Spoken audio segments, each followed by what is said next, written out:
5th, 2023, day of the week, Wednesday, 6:30. I'd like to call the meeting to order at 6:30 p.m. Members of the board, when I call your name, can you indicate whether you're present? Matthew Toth? Present. Suzette Dowd? Present. Vera Corain? Present. Steve Redding? Present. John Danilowitz? Present. And representatives of the Auburn Public Library, if you're present, please indicate. Jean Collins? Present. Very good, thank you, everyone. We will begin the meeting with the approval of the minutes from February 1st. Does anybody need a paper copy?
Do I have a motion to approve the minutes? You do this. Do I have a second? Second. Second, thank you, Vera. And just do a roll call. Approval of minutes, Matt says yes. Suzette Dowd? Yes. Vera says yes. Steve Redding? Yes. John Danilowitz? Yes. And I approve unanimously. Thank you, everyone. The next item on the agenda, we used it 1 month, but I'm curious if anybody had any ideas as for a question of the month. I have one in terms of inclusion, but I wondered if anyone has anything that they would like to be able to reach out to the public to get some feedback on. Something that I'm very interested in, I know I bang a drum, forgive me, but I'm very interested in inclusive reading time and inclusive activities where students with, or children with special needs and young people with special needs would be welcome and included in activities.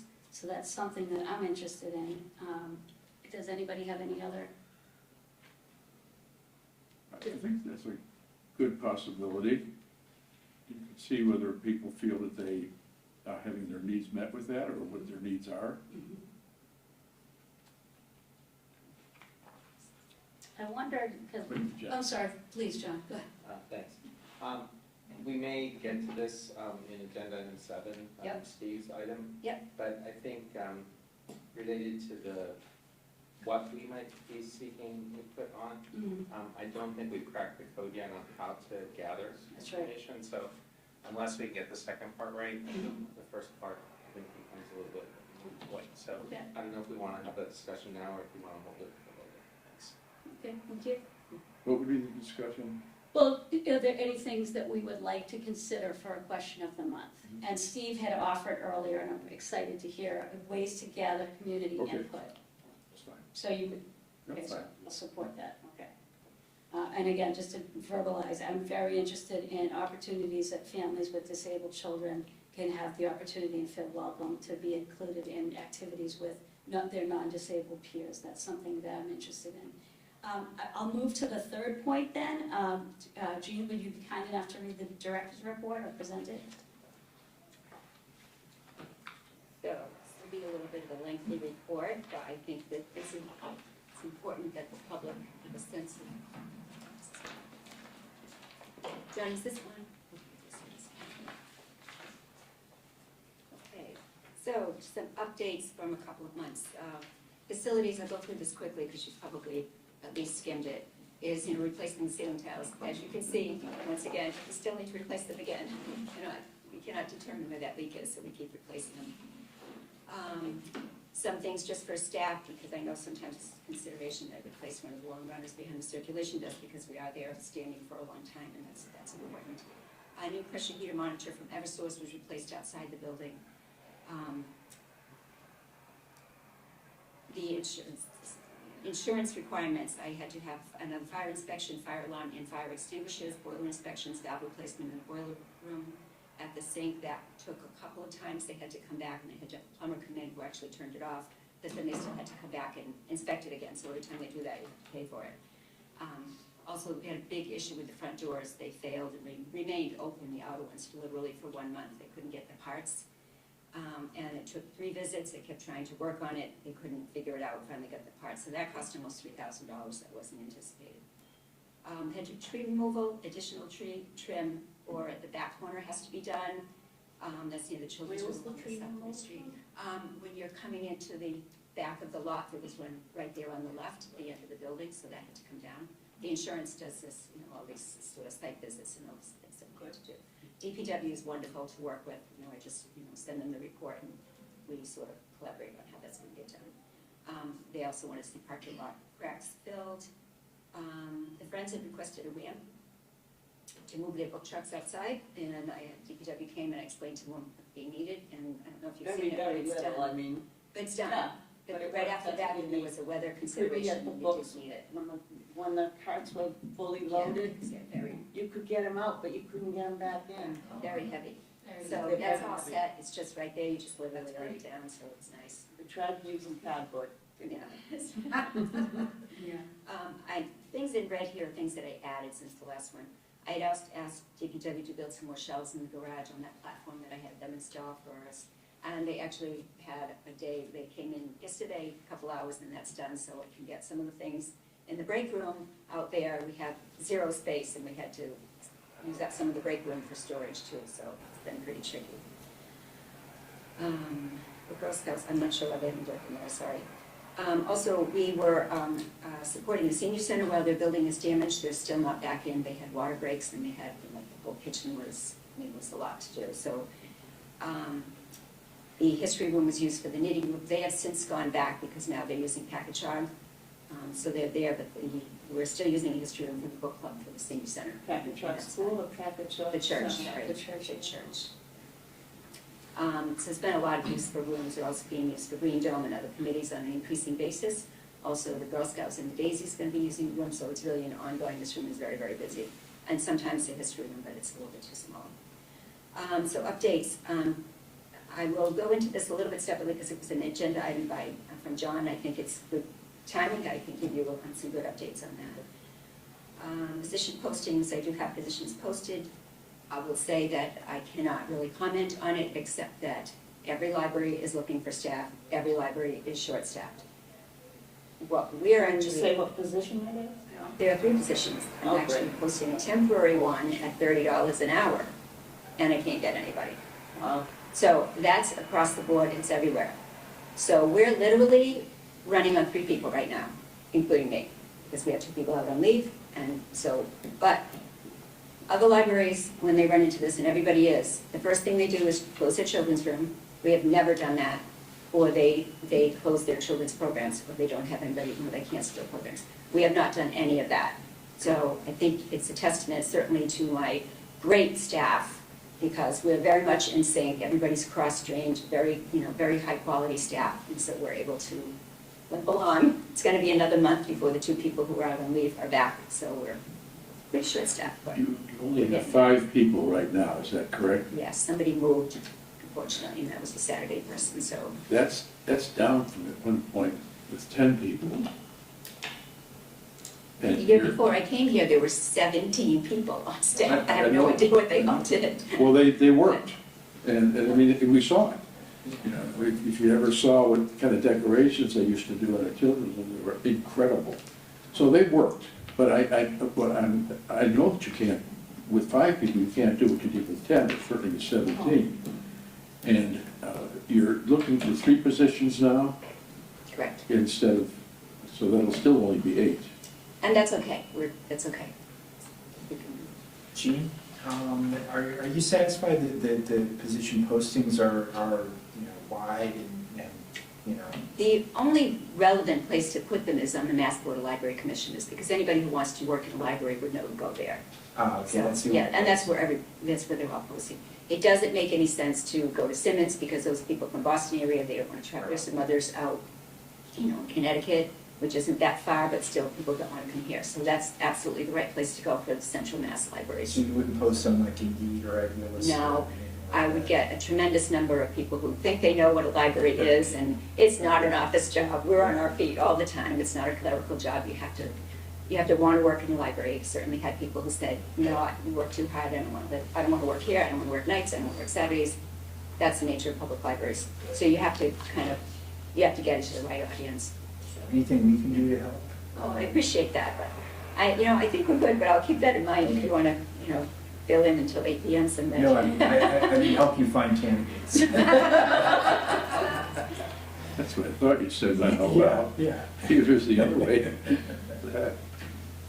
So I put on here that I'll table the director goals and strategic plan outcomes report because there's way too much on the agenda for tonight. What was that? On a table. There's way too much on the agenda tonight with the collection development policy and all these other things that are on here, so. Well, could you send us those goals then? I have to still meet with Ed, and so that's. So they're not really that finished? process. They're finished, I have to Oh. meet with Ed first before they disseminate anyplace else. Oh, I thought that you would have met with him, that's why you had those goals. Ed's a very busy guy, and we have not met yet, so. Oh, okay. Our programs do continue to be well attended, the ones that we're holding. During school vacation week, we actually held 11 programs, and all of them were very well attended. So we are keeping up. Total attendance for that week, plus Saturdays, we're just very slightly under 1,000 people walking in. That doesn't include phone calls or any of the other things, so. That's great. That does include phone calls? Does not include phone calls, also a lot of phone calls. We literally move around several thousand books a week, also various reasons. Listing of some of the programs here, you can look at that later. An update on one of the ones that we did have, St. Patrick's Day. It's always a big turnout, as is Halloween. So we drew more than 200 people on just a Saturday morning in 3 hours. Stephen was out there. That was super. It was That was great. super. To see everybody dressed in green, all the costumes. This room is filled with stations, so they come in and do, stations for having to do with St. Patrick's Day or, something like that. And we also have scavenger hunts going on in the children's room at the same time. So it's very busy. People stay a minimum of an hour. We actually this is actually 1,053 crafts and activities took place during that 3-hour period. We had 2 students from the high school who had done some, I gave them some volunteer. I never turned down a student who needs hours for, college application or anything. So we had 2 of them, we called them National Honor Society, right? So they came and helped. So that was very helpful. We really meet somebody at every station. So it was a very fun day. It's always good. People are really happy about it. Gina, could you explain something, please? You have these student volunteers. How is it that we can have those volunteers and we can't have some regular volunteers that might be able to be helpful? Well, these are still helping to support the town, and they're not, it's always a temporary sort of limited amount of time, and it's approved by the union. And so we always want to They have support. the approval. Yeah, the union has approved that we have volunteers from, because according to the union, we can't have volunteers. And volunteers are not always what's best anyways. But we always want to support, and from Bay Path too, because some of those students live in Auburn. So Okay, we so we always do support have that. volunteers actually. Right, but they're students from the schools. The Pisaki program was extremely full, all 3 sessions. We had quite a number also on the wait list, so I've already scheduled for next year. Interestingly enough, somebody came in today who had come to the program and she said, I had such a great time, and she wrote a check for $100 to her support programs. She Good. really appreciated that we put those on. So we'll be putting on, we've done this a couple of times for the Boy Scouts and the Cub Scouts. We'll be designing a badge program for the Daisies, for their Earth Pedal badge. That will be held here. That will always lots of fun when we do that. So we'll be planting a flower and exploring the roots and exploring soil and talking about water conservation, some other things that go along with it. So we'll look forward to that. The Friends book sales, they had some scheduled. I have to fill out forms, and so does Linda. Those are approved by the Board of Selectmen for the Saturdays. And under some grant money, cultural council grants, I applied for, was approved for 5 grants in the amount of $3,060. State aid, this was our highest award yet, because we were in full compliance, $39,498.72. When I actually called them because I was not expecting such a big increase.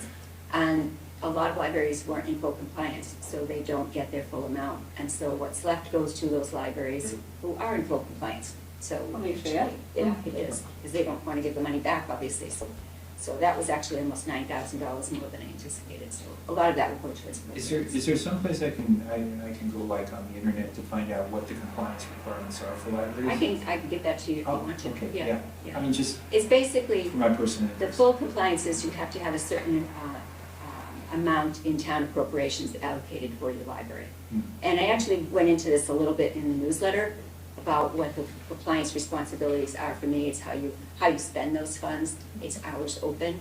So that's what they can really get the teeth into is your appropriations and how you spend those appropriations. So I have to report all of that. I can send you one of the state finance reports. I don't think I sent you any of those. And Great. it's hard to really figure out how much goes into it when you just look at a couple of pages, but all that has to be, I have to drill down to all the different kinds of formats we purchase, how much we purchase, and, a lot of different things. But I'll send a report to you, and I'll also show you where you can. If you go on the MBLC website, that is all Also about- the information is there, and it shows you what the towns get. Okay,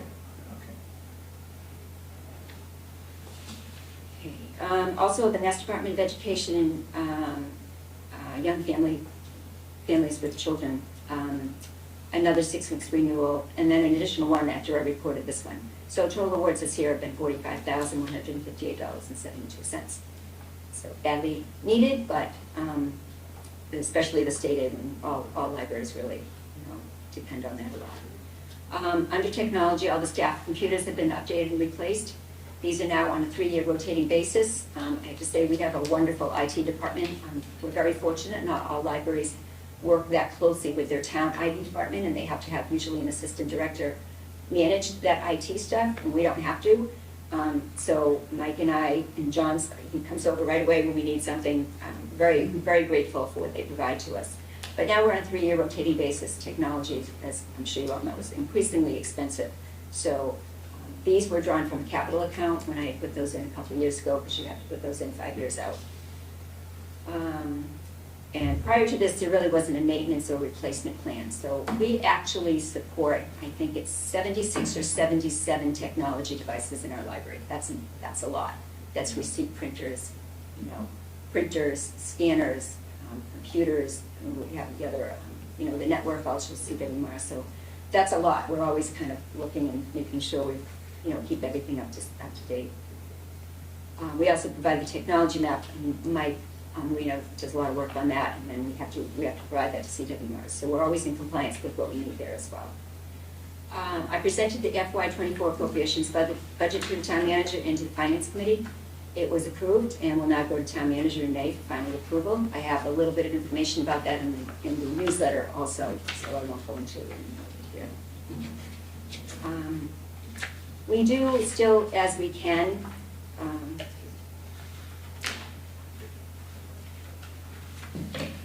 attend mostly webinars and conferences and seminars and various technology issues, and also, some other like public space versus private space and book banning and all those. I was planning to go to Chicago in June to ALA. Probably won't be able to because of the staffing issue, but usually you can log into a couple of them, and I'll probably do that. I didn't really want to go over the weekend to Chicago anyway.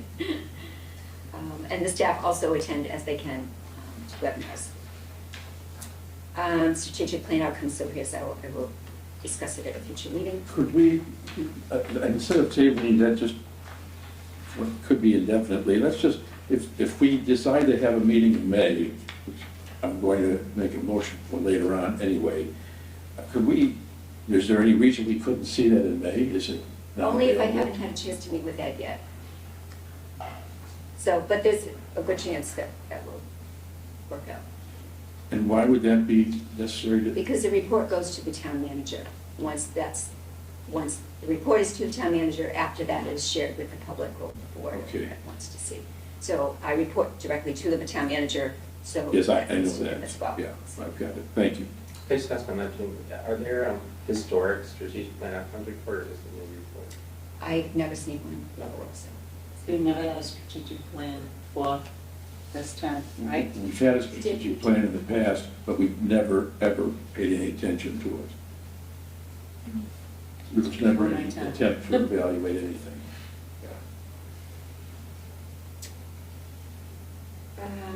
So just some other things that I try to keep involved in the community, obviously a community reader, which I've already done at Swiss, also will be reading at Packagug in Bryn Mawr, Packagug on May 11th. So again, the red is what was added since then, so. On the tax program, Gene, have you ever, because you do, there's so much support here for that, has anybody ever made contact with AARP and their service to help seniors with income tax? A couple of years ago, no, it wasn't a couple of years ago because of the pandemic. I had reached out because they do offer, walk-in services, Yeah. is that what you're referring to? Yes. They had not nearly enough people to be able to do that, so they kind of focus on usually the city libraries or, so we weren't important enough in the queue for them to do it here. But we do provide really great service with all the forms. I So saw we that, walk that's in, really, we have- looks very helpful, yeah. We're updated, it's on the website, so they can go home and click and we'll print them, and they can do any copying of any tax-related information for free at the copier as well. So I think we do support it as well as we can. Yeah, just back to the reading in schools, which is great. If that's something, because of staffing, you're not able to agree to all the requests, that might be something that board members could maybe pitch in on. Okay. Just something to keep in mind if Yeah. you find that. Yeah. The outreach comes from the schools Right. directly to people, and I appreciate that. I love reading at the schools, so Sure. it would have to be, Sure, I don't have a big reason not to do it, but I'll definitely keep that in mind, because I think you'd enjoy it, the kids are great. Can I just follow up on that, just because that was what the direction that I was going earlier. So the community reader program, that the school reaches out to you, and who are the community readers? Are you as the They're director? usually town employees. Okay, Or retired Police teachers. okay. Yeah, I've police done it several department times. is there, and fire department. I know Julie has read before, I'm not sure if Ed did this year, so it's really different municipal employees Okay. mostly. I Okay. know that there was There's a lot of retired teachers. Yeah, and the superintendents are Every always time there. I've gone, it's, But I don't know how they create the Yeah, list yeah. necessarily, but I'll keep that in mind. Sure. And the second question I had, I just had to process it when you talked about grant money that was available through DESE, the Mass Department of Education, for young families, the 6-week session. Are there any incentives to write a grant that's inclusive, that really targets having families who have disabled kids included in the sessions, the reading sessions, or Well, the our 6-week programs- sessions? Our programs, by design, are all inclusive. is that the STEM program? Yeah. And in fact, we had a couple of people with disabilities in the safety program, and it was wonderful. So by design, our programs are always inclusive. You have to be careful to offer something just for, say, some sort of disability, because then you're excluding everyone else. So I guess my question Slippery is, slope. I've written grants through the Mass Department of Education, 2 inclusive grants. Is there incentive to get more grant money in order to, because we're talking about 2 different things. I'm not talking about an isolated special needs group. I'm talking about opportunities that would offer training for staff to better support families in an inclusive environment. There are grant money. I'm not familiar with this particular one, but I just wondered if you, in your experience, there were any opportunities to really reach out and get additional grant money for that. There are always opportunities for grant money. Okay, The issue is time to write grants. I Right. spend a lot of time just on the ones that we have. Right. So there, it's always a matter of prioritization too. all right, thank you. Is that something that the board can help on, writing grants? It would depend on if it had anything to do with operations or, what it might come under. And possibly, kind of depends on what it would be, because then we would have to make sure it was something we could actually sustain or support or be able to fold into operations or whatever it is that we'll be doing. So I certainly wouldn't say no, I just think that you have to look at it carefully to see what the parameters would be. I have a lot of experience with grants, it's my job. Yeah. So let me know. I know that, I mean, Suzette had written grants in the past for the cultural council. Right. Yeah, it sounds like with the present I staffing won't issue, use you would have to make sure that you have the resources available Yeah. to fulfill the goal of the grant. But having established that, then at least, there are resources that can help. The ones that I do subscribe to a grant resource. We're not able to, we don't fit into a lot of the categories, so if you've written a lot of grants, it's very, Specific. it's, yeah, right, Yeah. right. No, that's So, and most of them require a lot of information from the director. Yeah. And, which is okay, I compile reports and data all the time, but again, those are, definitely something, we could look at. Yeah. Get anything together. The only ones I can't write for you are for the cultural council, because that would be Right, conflict. you're like. Vice chair, come. So thank you for, Stephen joined me for a library tour and overview of operations. It was very nice, thank you for taking the time to do that. And as a reminder, all board members are, I know Vera and I we're gonna get this right. Collection development policy, so that's over here, we'll be going over that shortly. We'll wait till we get to that one. I thought that you might be interested in knowing this. The library, all town employees, including library staff, we received premium pay for working during COVID. In some towns, the libraries were not included, because that seems hilarious. But, so let me read part of this, not the whole thing, but if anybody wants a copy of this letter. I was, very much appreciated. It was prorated according to what your risk level was. To town of Albany municipal employees, the select board voted on January 23rd, 2023, to authorize the use of the American Rescue Plan Act, ARPA, funds in the premium pay category for municipal employees under a tiered structure. Specifically, the board voted to support so-called option C, which was presented to the select board on November 28, 2022, with revisions voted on January 23rd. Further, the board voted to approve the use of premium pay in an amount not to exceed $300,000.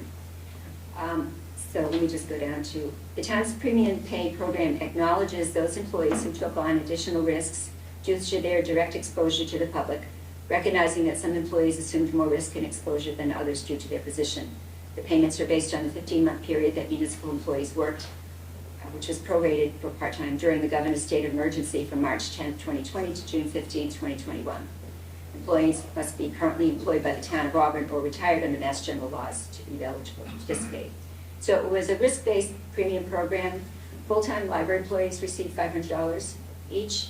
Obviously, Auburn Fire Department, I think they received $1,500, which is certainly, I don't know if there's a breakdown here. Part-time people also did receive them, but it was prorated. And then Board of Health also received a higher amount. So anyways, Did the teachers get it? I Don't looking think at so. the appropriation, I don't know. It might be, well, it might be in the education report. But Yeah. so, I don't want to say no, I honestly don't know. But it was nice to be appreciated by the town that they considered us, and that's great. I thought that might be something interesting for you to know about. At a couple, actually just once, we had some odors coming, we couldn't figure out what they were. I called the fire department, they came right over and they did all the sensors, and they could smell it too, but no one could figure out what it was, but it wasn't reading it as anything dangerous, so we're okay with that. Just like to keep you up to date with some of the many things that I have to deal with the building.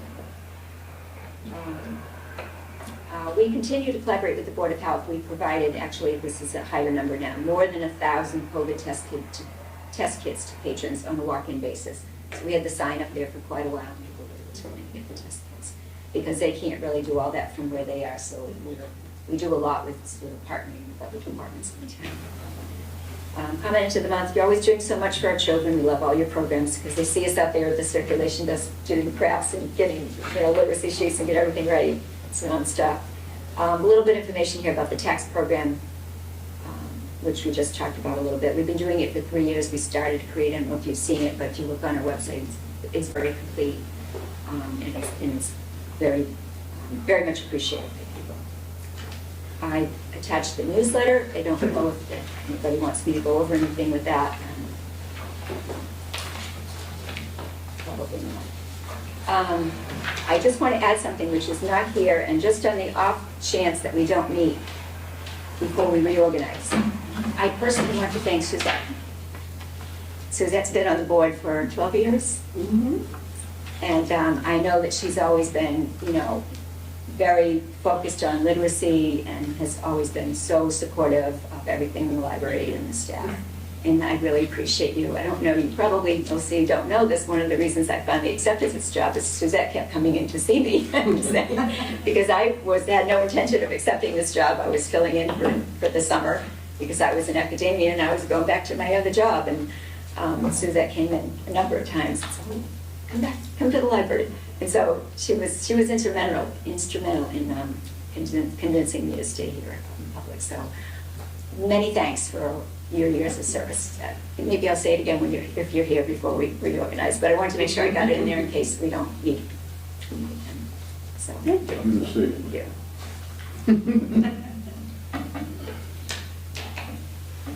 Does anybody have any questions about anything on the board? We didn't talk separately about the budget.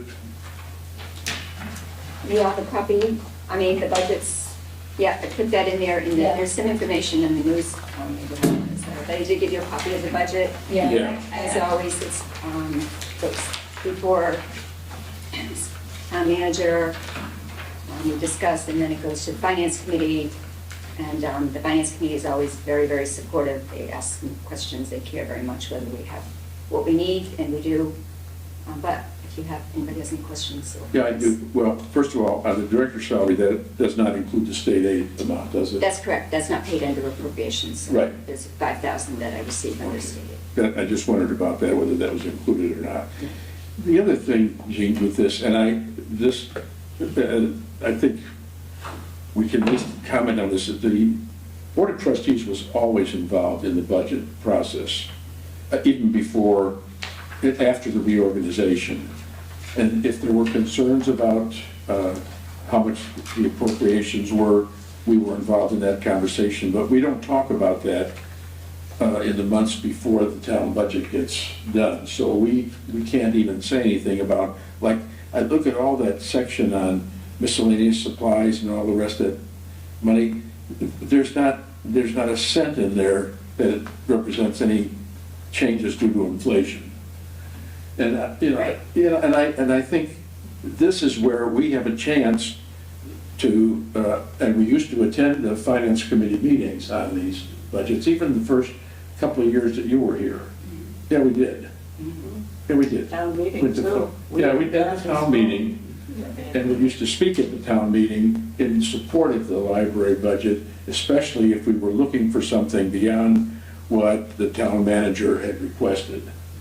And what I'm thinking about when I look at this, and I see here that there's going to be an assistant director, I'm thinking to myself, and I don't mean this in any bad way, but that amount of money, I think, could bring us to some of the difficulties we've had in the past. And as I said in that letter that I wrote, the thing that we can do is we can talk to the finance committee in support of more than what was there, and we can also do the same with the town meeting. And you know that, I guess all we can do is support. In addition to that, that amount of money seems like it's never going to.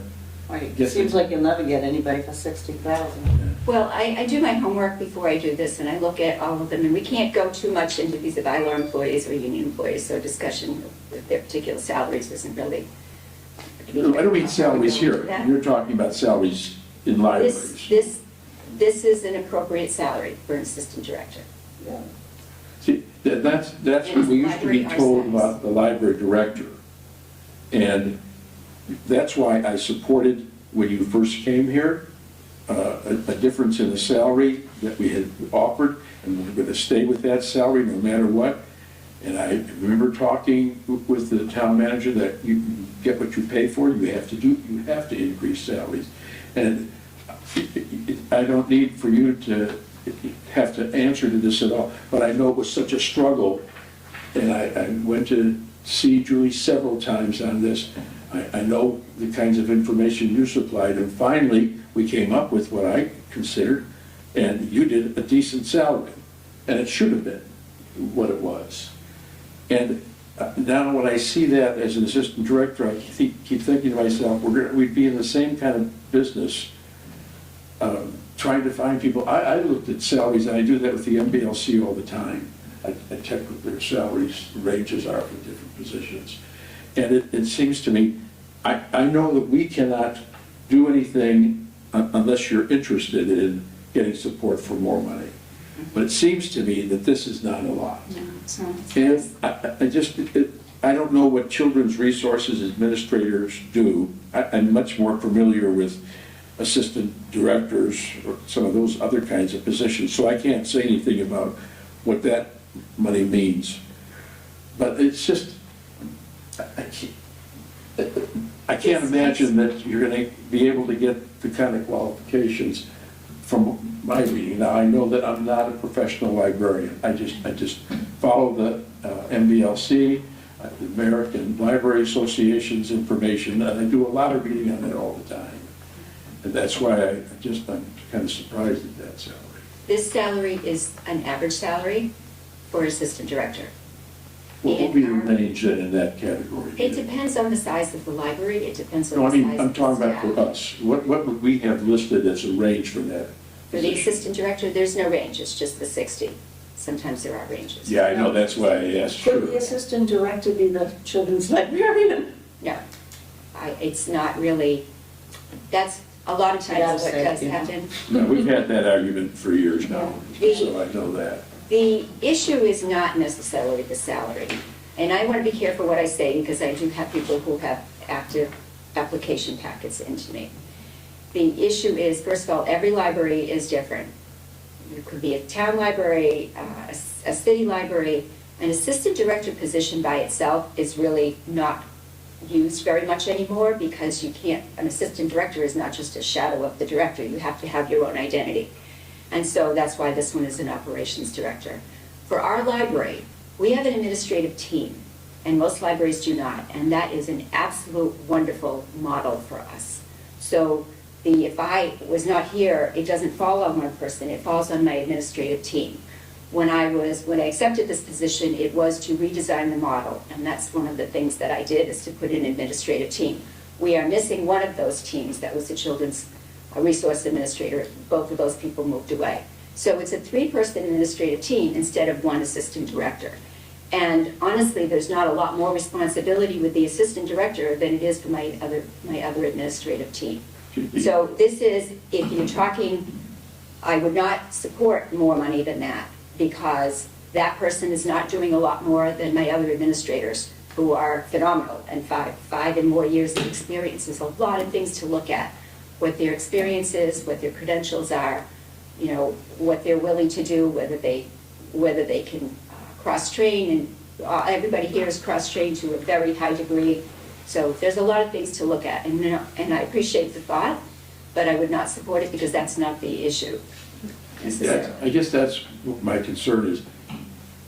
If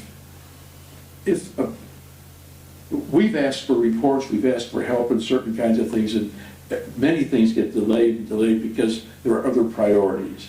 And what I was wondering is, isn't there a situation where it's possible that some of the duties that the director does and the assistant director could do? I'm talking about even state reports, because that was the model that was used here, and the assistant did do state reports and those kinds of things. So if a person could do that kind of thing, then that would free up the director to be able to respond to things that we might need, the board might need, or the board might like to have. And I find that really hard to understand. Well, to be honest, I was very confused by what you meant by that letter. The board has everything they should have. There's not, it's an issue of the board thinking that I need more help to do professional work is not valid, first of all. Everybody here does professional work. Right now, we're short-staffed, so I'm out there a lot. It's not an easy, plug this here and plug this here and everything's fine. The board has had, I actually looked this up because I was reading it in the, I'm not sure where it is now. The board has had more reports and information for me than any of the directors combined. So I'm not sure what you mean by everything is. I would have to disagree with that, Jean. You know, when I take a look at what we went through with this collection development policy and the period of time that this has taken, and then I think, and I accept the fact that you had this report to do and that, you read it all in your letter. That's what I was responding to, is the letter that you sent us. Your time was very limited, more time than you can spare at this particular time. I have additional myriad other responsibilities. That's what I was responding to. That wasn't a criticism, which I know that it's going to be taken as. It's the fact, and I accepted the fact that you do have those other responsibilities that need to be done. And evidently those cannot be given to someone else to do. And that's the other. You're making an assumption that's not correct, and I think you're going into assessing my job performance, and I would advise you not to do that. Jean, I will tell you one thing, I will be extraordinarily careful not to go beyond the letter you sent me. I'm not going beyond that. That's all I'm dealing with, honestly. Then I'm going to address a couple of things in the letter. Yeah. Because first of all, the board, as I know that you all know, you can't give the director a directive, and you can't give the director a deadline. And that didn't happen as far as I can see, just laying the ground rules here. To say that you waited a long time for it is not accurate in the way I see it. But when I was giving you some information, it's just my way of providing you with the scope of things to do. Julie had done that on several occasions as well to the board when you asked for something, and she gave a long list of things that she had. You know, it's just a matter of you understanding the scope. Almost immediately. I don't know what that means. Yeah. Well, whenever we asked for anything from Julie, I had that thing so fast I couldn't almost believe it. So evidently she had the time to be able to do those things.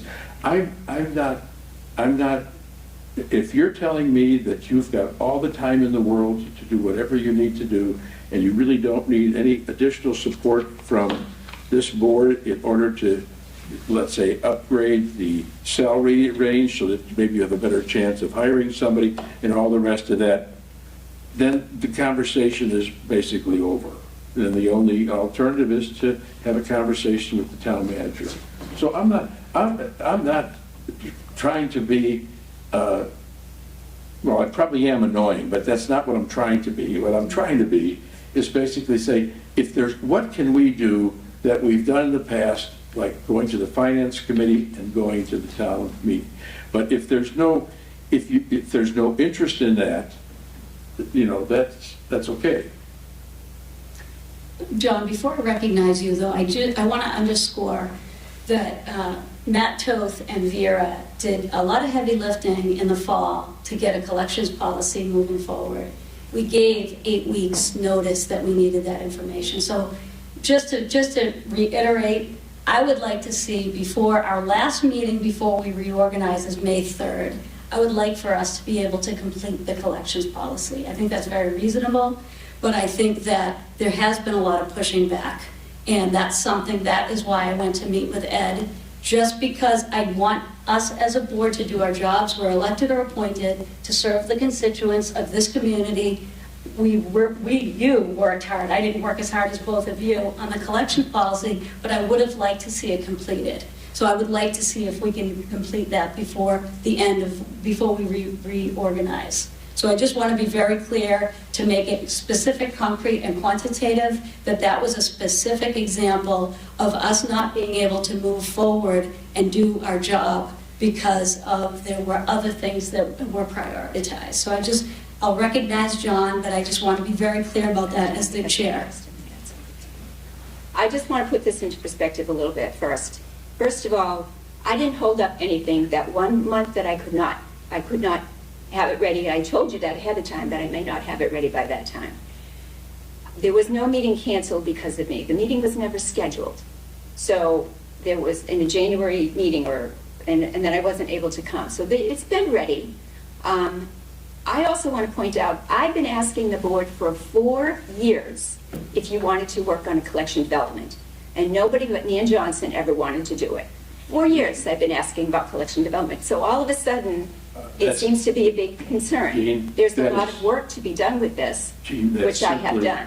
simply not the truth. No, I've been asking for Wait a 4 minute. years. 4 years. You have not. Yeah. Who compiled all the materials to begin with, to begin that conversation? I had 50 or 60 pages of materials from libraries all over the place. Mhm. So it's not like it was brand new. And it ended up deadlocked somewhere in there,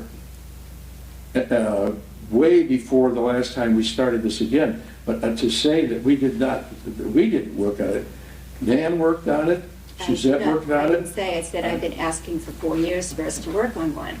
And We did work on a lot of it and then it died. Well, I know what happened. That got so frustrating. I know exactly what happened now because I remember talking with Julie, and what she decided is we should work on the strategic plan. That's what happened. That's where it just ended up dead. And I'm sorry, and I interrupted John, or didn't mean to, but I did. Thanks. So just to get back to the agenda, thank you, Jean, for the director's report. I'm sorry? I said just getting back to the Oh. agenda, so we're still on item 4, so just to thank Jean for the director's report. And just on the point about the budget, so I think a worthwhile discussion to have.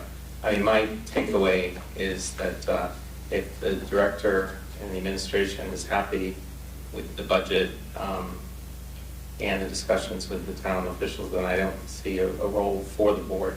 However, I could see a potential point in the future in which the director might request the board's assistance in helping to make the case and advocating for additional resources, whether it be to the finance committee, the town manager, or the town meeting. In that case, I think that would be an appropriate thing for the board to do. So, thank you. And that's your opinion. Right, exactly. That's what I was stating, my opinion, which Yeah. is what, as an elected member of the board, I'm Right. entitled to give. But please recognize Vera. Thank you. I was going to say that this is valuable discussion, right? But it sounds like we're talking past each other in the sense that the board wants to help make sure you get all the resources you need, and you want to make sure that you get all the resources you need. And I think that we're talking past each other in the sense that there are things being taken as criticism in both directions that I don't think are being meant that way. So maybe we need to figure out how to communicate a little bit better, setting aside any sort of, what sounds like it might be offensive, and figure out how we can work together and support each other. For example, like you want staff, and I know that there is a staffing shortage around the state. So 60,000 is appropriate. We know there's a staffing shortage, so there's a need for competitiveness, and how do we find a middle ground? But that's not a criticism of you. And it's also, we would love to help if there's space to help.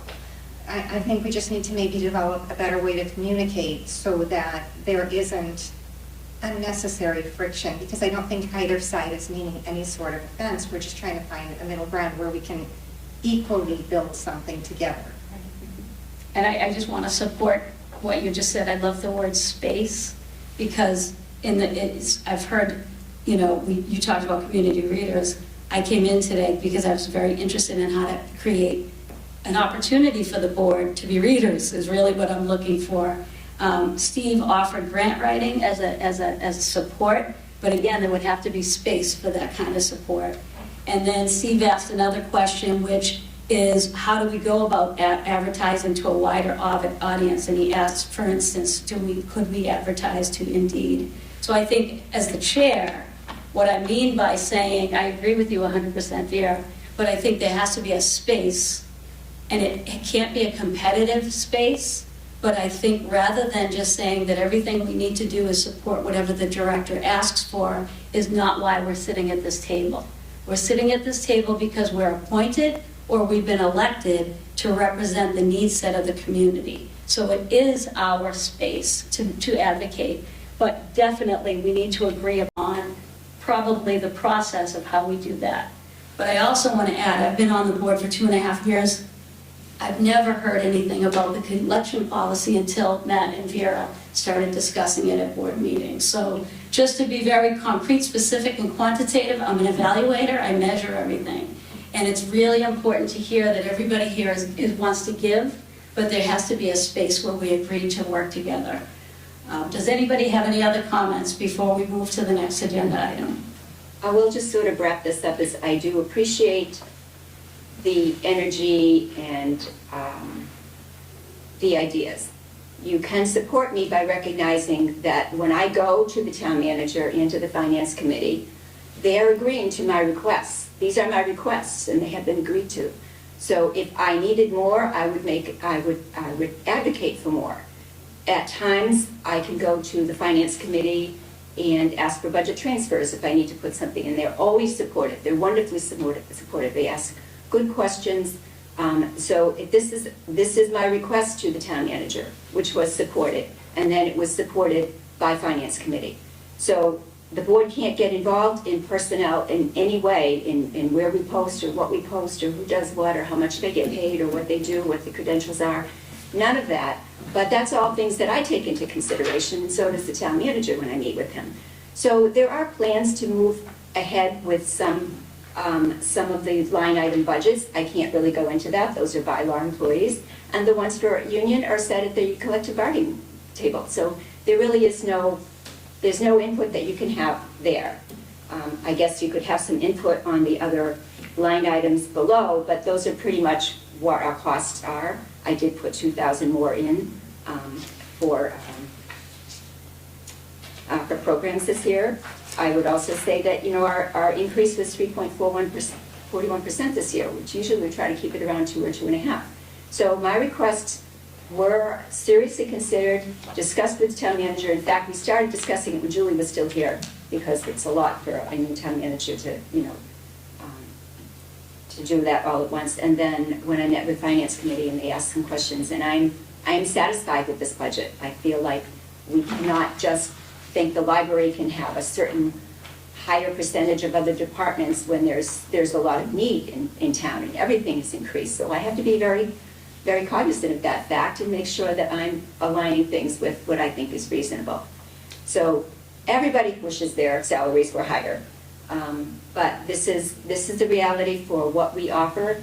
I always take into consideration how many hours are being worked. Other libraries, sometimes they might be working 35 hours, so that salary doesn't reflect 37.5. They might be working 40. They might have fewer benefits. They might never have to work evenings. There's all kinds of things to consider. And it also depends on what the structure is for that library, what they're going to be doing. And every library has its own sort of job titles, and it's almost impossible to figure out what people do these days because they're all changing. So to look at the numbers is certainly helpful, but it doesn't tell the whole story. And so, again, I appreciate the support at this time. There isn't a need to, I do not need an assistant to help me do my jobs. I have wonderful administrators here who help. It's just a matter of being short-staffed overall because then we're all spread thin. And if this, as I said, everything the board has needed has been delivered. My evaluations by the town manager for the last 7 years have been the highest they can be. And on several occasions she said, I would give you higher if I could. So I'm doing my job and I'm doing everything that I can to support what the board needs. You've got reports, many more than you've ever had before. So I appreciate it, but I'm satisfied with the budget. And it's just going to be rough for a while, as it is for everybody, until things get back to normal. But you can't communicate if it's all in one way, if everything you do is not useful or valuable. I was responding to your letter, Jean. I should just give up on that and just forget it. And no matter what's very limited or no spare time or nothing else, I should have acted like that really wasn't the case. Because that's what I was trying to say when I thought we could do some kind of help. But evidently, everything is working fine and there isn't any issue. I promise you, every time that there's something that we need and we can't have it for some other reason, I'll mention something about it. But I was responding to that letter. I thought that was an honest response, and it's obvious that that's totally unnecessary. Well, so Matt, I could maybe So- make a suggestion. Just come and see me before sending a letter to everyone where that's, No. I interpret. I'm not it going to differently. do that, Let a Jean. discussion. Our Because I was history- blindsided by it, I didn't even understand what you were getting at. Our history, So I'm just gonna our take- history makes that absolutely impossible to Right. do, Gene. So we need to end this piece of the item, the agenda, but I do want to say diversity, equity, and inclusion means inclusion. And the space, I like the word space, what I'm referring to is inclusion of our voices. And I think what I've observed in the past 2.5 years, things are prepared and presented to us, but it's sort of like, as an educator, I'm not a fan of someone just giving speeches to my students. I want my students to be able to interact and ask questions. So that is what I will continue to advocate for as the chair. If we have no more comment about the director's report, the expenditures, we'll move on to the trustee questions and comments. The first item is APL policies and procedures, the collection policy. I, for one, would love to see us be able to wrap it up before we have one more May 3rd formal meeting, and then we have the election and the reorganization mid-May. So does anybody have any comments or any proposals for how we could complete the collection policy? Well, I'd like to see what the director has available for us to take a look at I tonight. said, do we want to go through, move this down, because this will take the longest, there's some other items to Well, go Mary, first. Mary, I think I really want to move it forward. And as I said, I met with Ed, as I promised the board, and my main thing was, we need to be able to produce a product as a team. If we worked on it, I don't want it to be tabled. So yes, I would like to talk about the I didn't collection mean policy. table it, I just meant you might want to. No, go I through heard what you these said. others. But I guess I would like to make it a priority in this meeting. So let me just start out by saying, first of all, it's color-coded, so my comments and iterations and changes are in blue. It's a little bit hard to read, but I increased the font size, so it should be fine. The yellow is what the board had suggested before. I didn't do anything with that, because I wasn't really sure what the board meant by it. And there's a couple things that I just kind of made a note, and those are here in pink.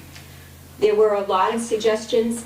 This is certainly by no means the final draft. You're probably going to need 2 or 3 more iterations at least, and then it needs to be cleaned up, and it probably needs to go to town council. So I can't imagine it's going to be done by May 3rd. These things just all take a while. Sure. So I thought I'll hand these out, going through it this way, instead of somebody starting down here, we'll just go line by line and open for discussion. Thank you. Thank you for taking the time to Thank do you. this.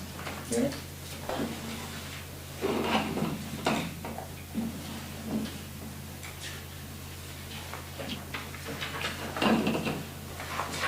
So if we want to, my suggestion is, and I don't know who's leading this or whatever, since it's my edits, I guess my suggestions, I guess. There's some other things that should be in here, but I didn't want to add a lot of content, and I think that, I've certainly led a lot of these types of, policy creations too. What you want to be very, very careful about is you only ever have one source document. So if you're going to make changes, don't make it to a copy that somebody else has. It has to be one source document. And even the information that Vera had sent is not in this, because I didn't have it to put in there, and it wouldn't have been up to me to do it, because so we just want to be careful that we're making changes only on one source document and not have 2 or 3 floating around, because then we're really, how do we have 2 or 3 floating around? no, I said that's what we don't want to do. Okay, so we haven't yet. We're good, right? I'm just gonna interject to say, since my segment is literal stats, I'm pulling primarily off the census. By the time we get to our final draft, I'll pull You can- the latest stats. They're a combination of 2020 and 2021 based on what's available, so we don't have to sweat the details. Right. But this is vaguely what it looks like. Right, so we could just put a placeholder in for that. Yeah, exactly. Like, it's here, it exists, and it'll be updated right before we go to final. So Gina, if you don't mind leading and just tell us the page, the section, so that we can follow along. These are just some text additions that they have. So it's in blue, it wasn't there before, and that's what I added in. It's certainly open for discussion. You're adding the blue or Those were my suggestions And to add in. some things are Right. crossed out. Some things are crossed out or reworded or, whatever. So, I mean, I don't have to read it to you, but if you want to No. just go through this first page and see if everybody's in agreement or not, and then we can go to the second page.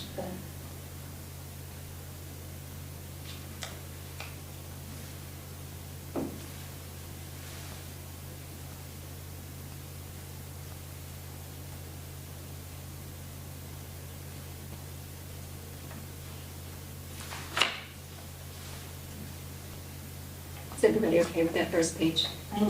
Yeah. It's good, thank you.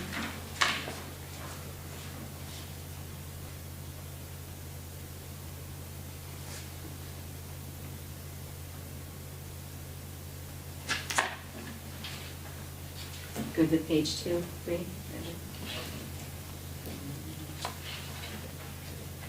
Pretty looks good. Thank you. Yeah, we just want to confirm everybody's ready to turn to the next page, that way we won't be on Yeah. multiple pages. So everybody's on page 4. Thank you.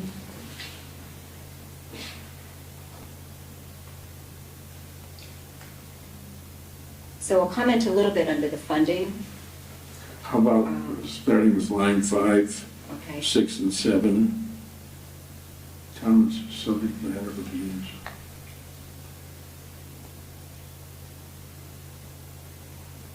Okay.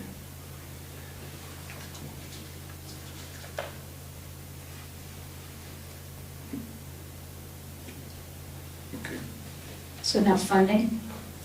So it actually, this, I'm not sure where this came from or what, it actually is illegal to use state aid funds for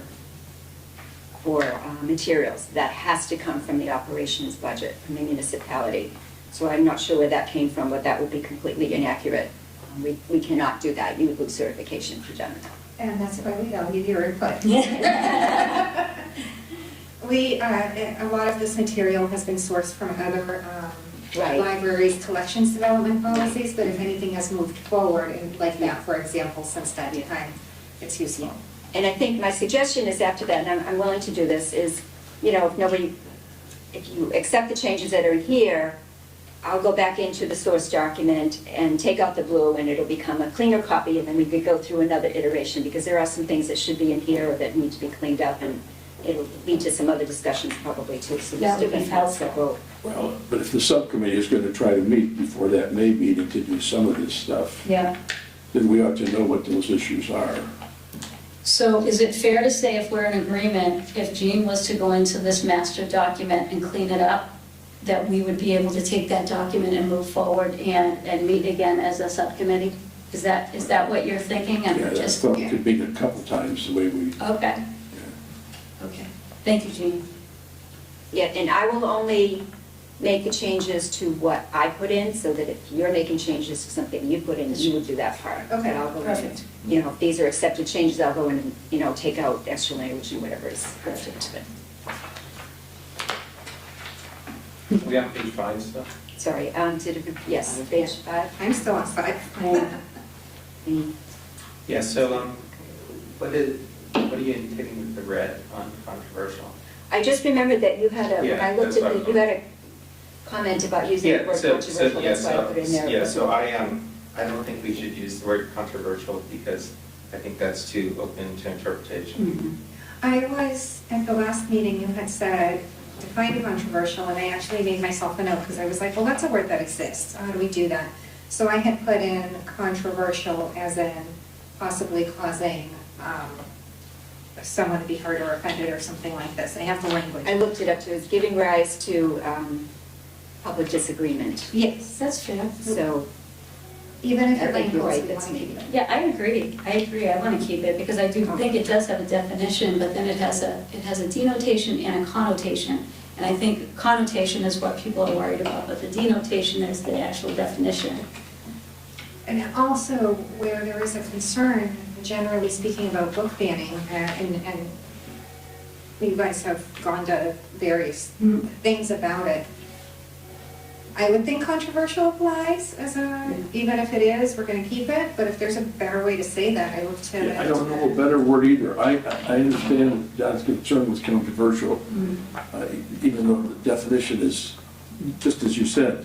But I don't know if there is a better, another word that means the same thing that may feel less whatever it is that we're thinking it means. How about something like this? So I think the first reference to controversial under fiction, we could just remove that sentence. I don't think it adds anything. Where's that? Which Well, line, the one John? controversial material, line 26, controversial Right. materials may be acquired. Okay. If we don't include it, it doesn't mean that we can't acquire it.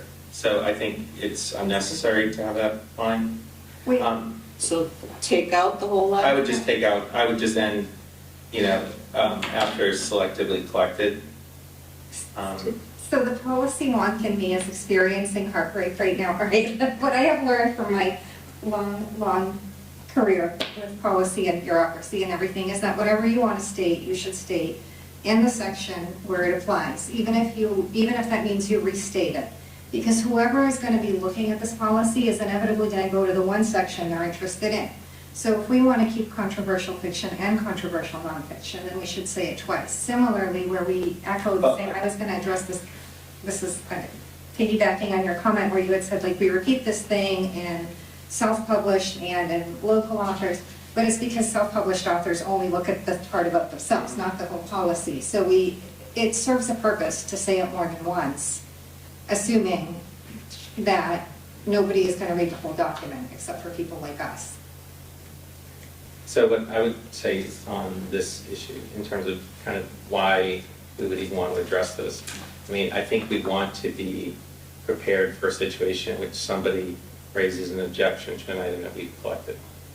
So rather than focus on the front end and kind of lead with, we may acquire controversial materials. To me, what's more important in the policy is how we deal with a complaint or an objection or something. Sorry? We covered both, right? No, I know, but I'm just, Yeah. again, Yeah, my view, my Yeah. one of 6 votes Yeah. is that I know it's the hot issue, but I think in this case, kind of the way we put it here, it kind of, more the first saying that, well, we may acquire controversial material, I think that kind of goes without saying. And on the second one, I think the point about variety and balance of opinion being sought would apply to both fiction and nonfiction, right? So I think that's a good principle. So I'm just wondering whether saying, on one hand, we're saying in the fiction side, we may get controversial things. In the nonfiction, we don't say that we may get controversial things, but we assume that there might be controversy, and then we say how we're going to deal with the controversy.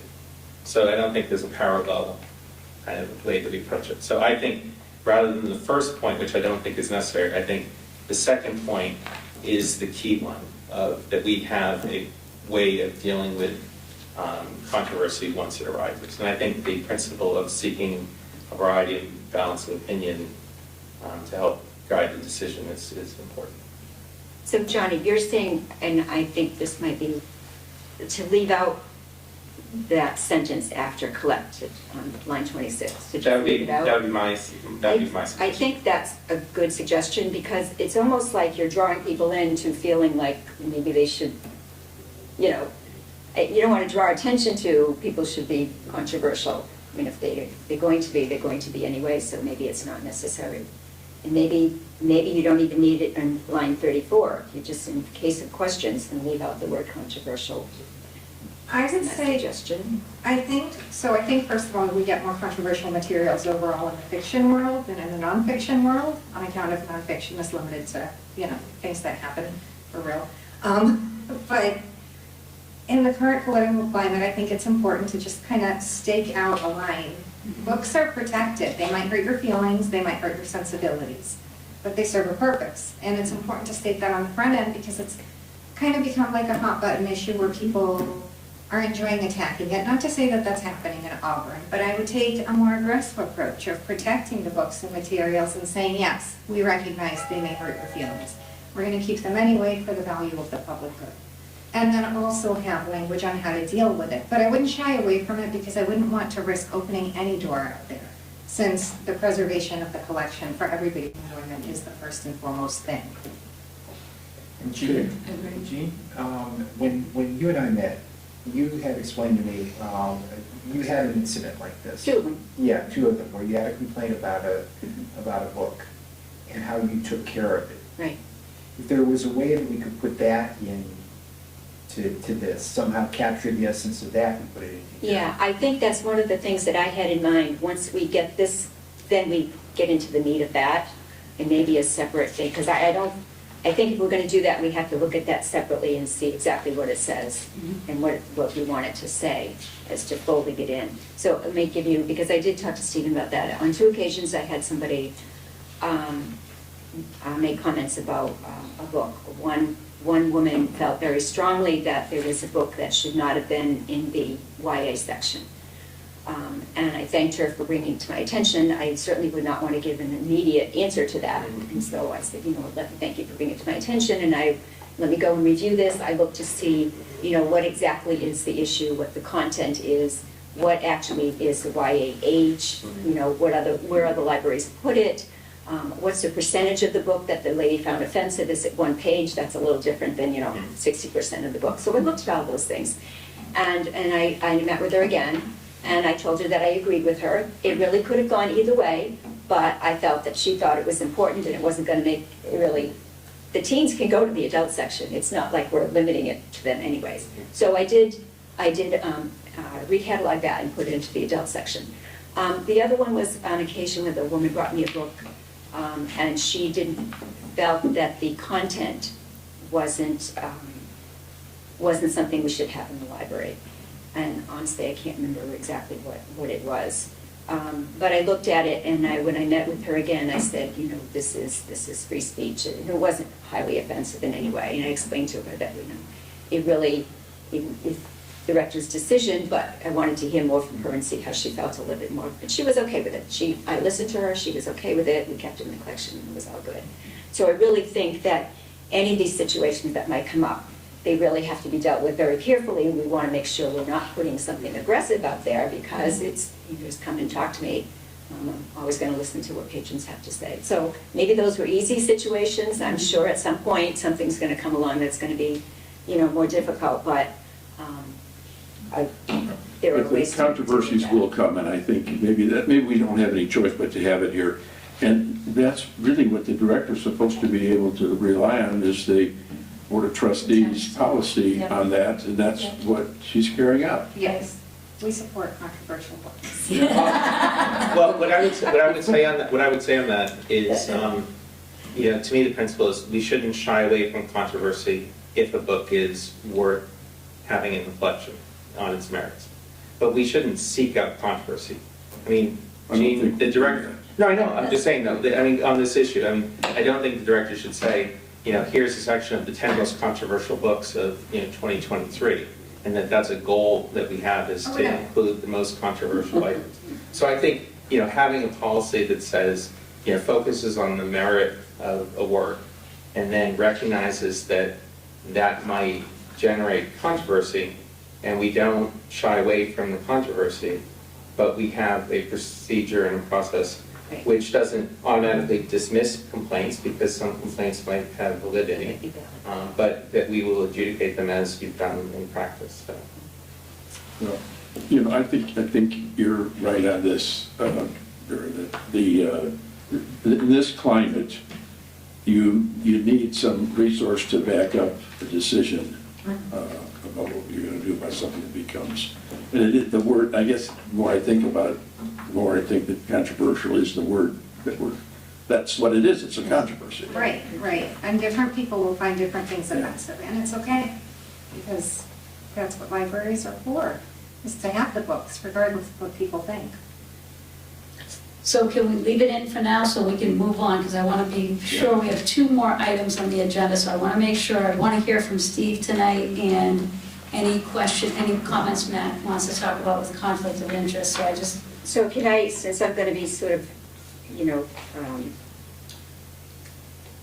editing this after the discussions, leaving this in, maybe we need another color, that we're gonna go back to it and look at it again later. Sometimes you really have to read almost a final draft to see how it flows and Yeah. to see what you're repeating, or if you've got a little bit of contradictory message in there, which you might. Yeah. And you really wanna look at it from a holistic point of view, so maybe we can look at it again and see if it's out of tone with the rest of the policy, because that's not something you want either, No. because then that just sort of jump out as being very aggressive. so do we have a consensus? I think we just stay with it for right now. Yeah. Like, So I would say the discussion here is useful. Your kind of edits will go to the subcommittee, Yeah. the subcommittee will go further, and then as a board, we'll have a chance to vote on it. So, Yeah. Absolutely. I would add repetition in policy is good. Conflicting policies within the same policy are bad. If you see them, please flag them. Yeah, and that's something you can't even see sometimes until, Yeah. and really you need somebody with a fresh eye by that point, because Right. we looked at it so much that you need somebody who's gonna look and, you know, see. Good point. The line that's starting at the bottom of page 5, it says the library director makes the final determination of materials to include in the collection based on the policy. I think we Based should on the add- policy on Yeah. it. Okay. I was gonna ask. No, that's a good one.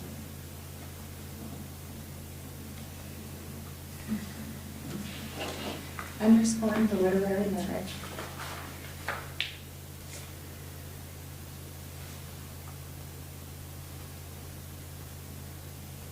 Why would professional reviewing and media are consulted for item selection be taken out?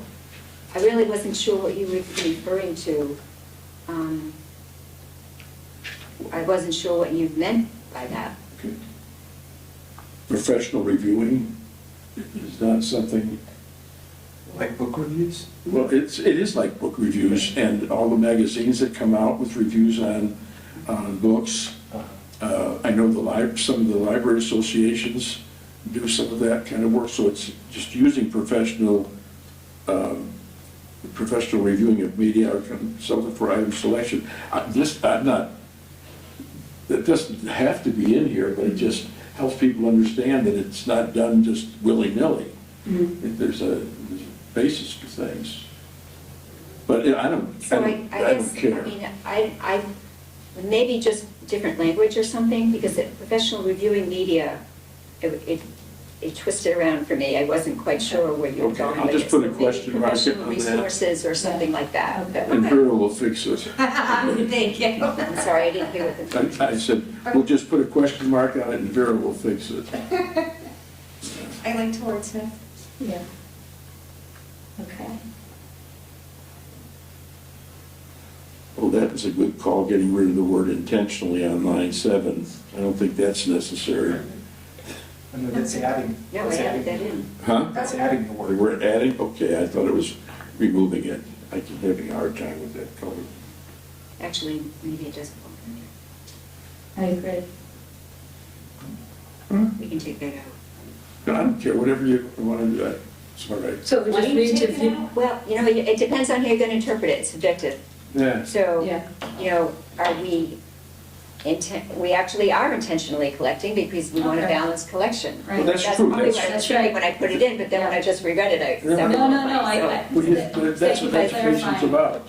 Because that is, So we will leave that in. And by the way, this speaks in kind of another manner to the controversy issue on the previous page. That's a good point, Yeah. exactly, Yeah, yeah. so it's in there in other words. Right. Yeah.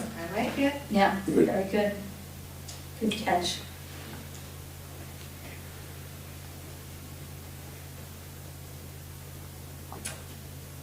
So, yeah, if we move down to line 20, so you've referred to them, you have to be consistent, periodicals or magazines. Periodicals are generally what's used in academia, and in libraries, it's usually magazines. So I've seen it a couple of different ways. Technically, the correct one would be magazines, but I'm not, you know, Well, I'd whatever rather you want to do- do, it just has to be the same. I'd rather do it the way it should be. If magazines Right, are the magazines. right thing, then So on line that's 18, take out periodical selection. Yeah. Right. and change it to no, I just Right. changed it to magazine. Yeah. Yeah. Okay.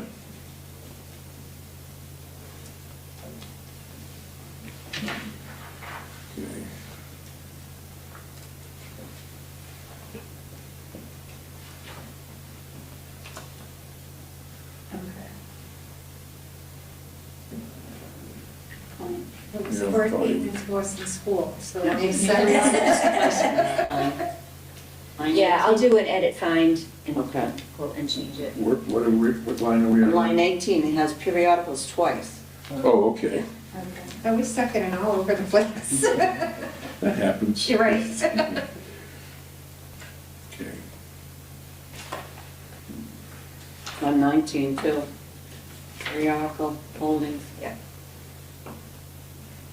Okay. Thanks. Yeah.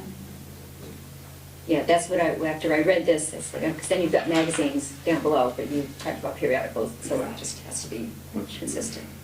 On the self-published piece, can you give us a sense of how you would intend to operationalize this? Would you interpret the May as a very restrictive? Yes, Okay. yes. Not a week goes by when I don't have somebody either send in an unsolicited or stop by, and I give all kinds of credit to people who publish a book, but hardly any library will accept them in the collection. In fact, you're not supposed to, because generally it doesn't appeal to a wide audience, and what we're supposed to do is collect for, for the value that would be to the consortium, not just to our library.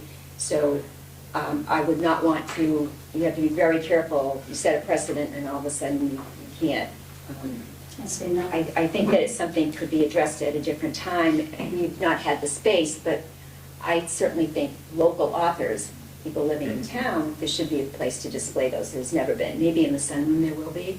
But to accept a copy of self-published books would be, we would not have enough space for them because there's so many people wanting to, have their book in a library. And it's just not possible. Not even just our library. Most libraries will flat out not collect any, and I really don't either. So in that case, I would just switch the order of the sentences, and I would just lead with the library rarely acquires, and then kind of have the further clarification that a factor that would drive when that rarely might be operationalized would be if it was the local author.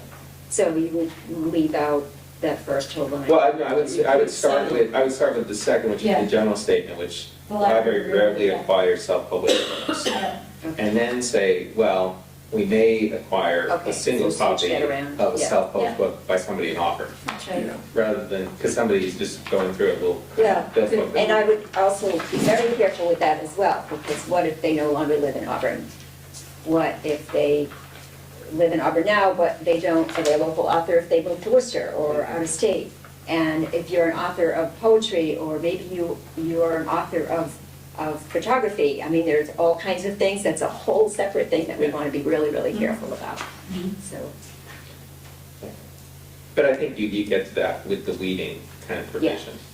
So, I mean, it might politically be good to accept every book and then immediately leave it. With John. So then say, it was featured in the library for a day. Where is it on the shelf? I'm sitting right there. But we did. To see It was gratefully accepted, and then the friend sold it. Gene, would it be at all appropriate to have sort of a policy that somebody who publishes, self-publishes a local book, local author, that they do so, they can have it at the library temporarily, like for a month or 2 months. That kind of thing. Maybe. And then it is taken off the shelf and, Yeah. we tell them to go publish online or something. I think that's a whole separate discussion to see where we want to go with it, because also, what if they're a co-author? What if they didn't write it, but they provided the images? And so there's just so many layers to it. So that's a possibility, but again, we don't have any space at the time anyways, but I think that's a good idea to like where we go with it, what can we do to support local authors? So, but then we have to determine, what's a local author?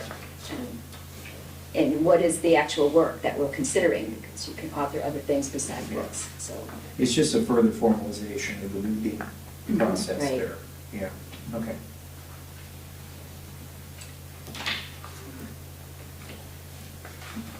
Line 28 has another periodicals. Yeah, I'll do an edit, find, and pull that out and change it. Oh, yeah, that was the. So I didn't do anything with 9 through 25, except that I just added this line here about DVD and the Blu-ray, because I wasn't sure. I wasn't sure why it was yellow, so. To see if it was true. Okay.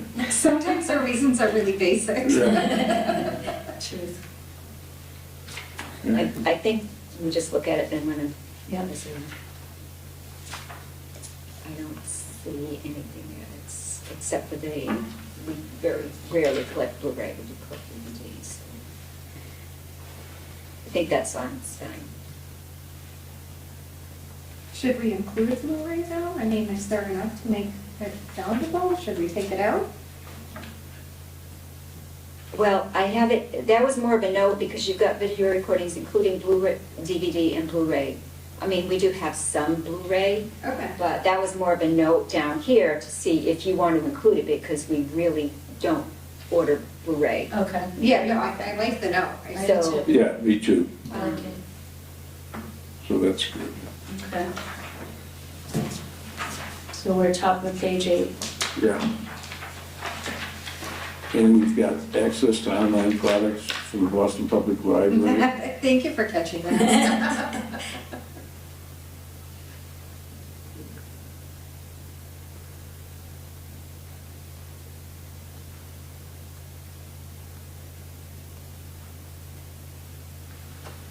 Let's see.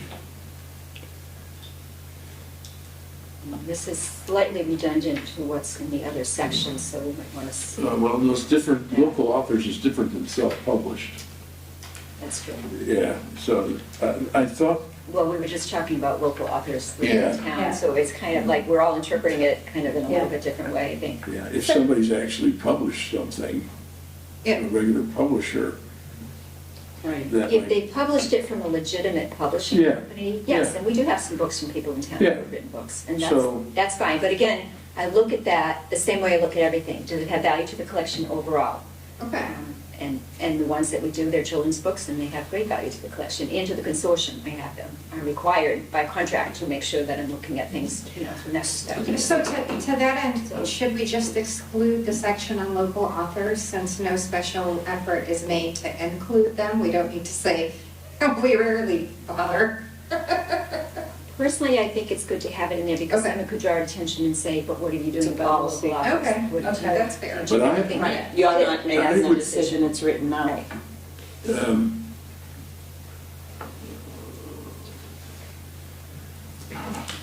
I think it's probably not good to have, in effect, effort is made to acquire titles by local authors, artists, and producers. But we are, people who are published by mainstream publishers and whose work fit in the collection, that would be of interest to us. Well, it's the other part of Exclude the, it. it's the other part of the sentence. We're not making efforts to acquire titles. No, that's exactly right, and I understand that part. So this is why I'm saying, so this language came, I think, from like one of the Cape Cod-based libraries where they literally make an effort to get local Right. authors' work Mhm. into their collection, and we do not, and so that's why I At the wonder beginning, if. start with titles. Yeah, but like, so this is why I'm saying maybe we should take it out, because there's no distinction in Auburn, in the APL for local authors versus all the other authors out there. So you're saying Right. take out the whole Okay, section, I see what you're Yeah. saying. Yeah. including the heading? Yeah. Yeah. That's Okay. true, except I still think that you have to include it. Okay. So that it's clear that you recognized it was a consideration. So you're right, Yeah. it says the same thing. We're not Yeah. treating a local author any differently because they live locally. We're looking at the book as the same as we would any other that was published by a reputable house. But I think to leave it out of the collection development policy completely Yeah, would not be right. We can Think rewrite you that. have to- Yeah. Section, and it's not gonna be too hard to rewrite. oh, yeah, but I want to wordsmith that last sentence, because I don't want to draw attention to local authors' works are rarely integrated, because while that amuses me deeply, it's not. We don't even need that line. No, Yeah, it doesn't that, strike that last line. The whole paragraph 16 is to a 17. little bit, I would say take it's that. got two different themes going on. Yeah. So I think maybe, I think something should be in there, but it just needs to be very brief. And this is Yes. kind of saying a couple of different things, it's Yeah. really not clear. Yeah, all right, we'll redo that one. Yeah. We don't want to, that'd be we don't fine. want to, Yeah. offend anybody, because it is hard to write a book, but, so local authors, it's really a self-published thing. Right. So we have to figure out a way to sort of consolidate that into one piece that makes more sense, I think. Yeah, all right. Homework. I'm not doing that part. Fair. So, So we're down on page 8, yep, move on. Then I'm okay with the rest of those little Yeah. things. Okay. yeah, I do too. I am too. Actually, no. Page 9. Under, Yeah. under page 8. 8, under 32, this is the yellow parts that I didn't really, I wasn't sure if you were asking me about that or if you already decided on it. Children's and young adult reference is purchased, I would certainly take out the word reference. We don't really purchase reference books No, for hardly anybody anymore. Children and young adult. books Materials. there are, We don't Materials. support, yeah, are purchased to support the school curriculum as well. You do that, We do. yeah.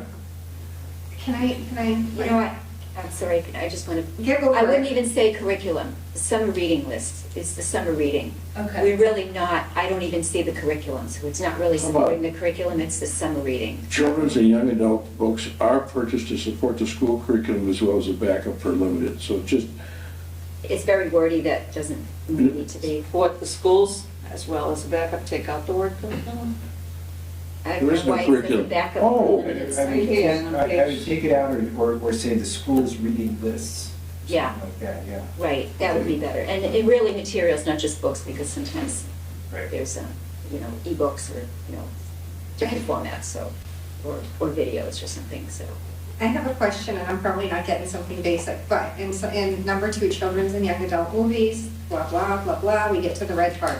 The movie rating system and explanation of rating system is posted for parents and caregivers, and you add, this is not currently posted. Right, So should we just exclude the? yeah, I would exclude it. First of all, you could post it and 6 months later, it's gonna be out of date. Yeah. And so I would take that out. That was my comment there, that it's Okay. not posted and there's. take out that this is not, oh, Yeah, take Yeah, out just Everything in take red that and out. blue, yeah, okay.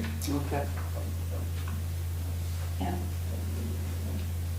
And for 32, are we saying children and young adults materials are are purchased to support The school reading lists, did we say? As, to support the school, I don't think you have to put reading lists, I would say just support the schools. I like that, schools, And that's tricky, because we're not part of the school budget. okay. I see what you mean. We're separate, so the school has to purchase we're not supporting the school, we're the library, but we're also aligned with the school. Supplement? How about the students? Instead I of wouldn't the do school? supplement either, because the town budget is very different from the school budget, you have to be careful how you word that. Well, okay, so I Maybe- just, yeah, I'm sorry, go oh ahead. no, you first, because you had an idea and I had a comment, so we're Yeah, going with no, yours. it might be gone now. Children and young adult materials are purchased to align with school. I like that. Yes, I like line. Yeah, um, With school and activities? School and community Activities? interests. Interests, okay, I like that. I like that too. I was gonna say, I made a note to myself to rethink this section, and then I was about to say, you know better than we do what goes into it, so that was perfect. Yes, it was, very good. All right, so we're on to 9. We don't have anything there except a little bit of removal, which is fine, Yes. it's good. On to 10.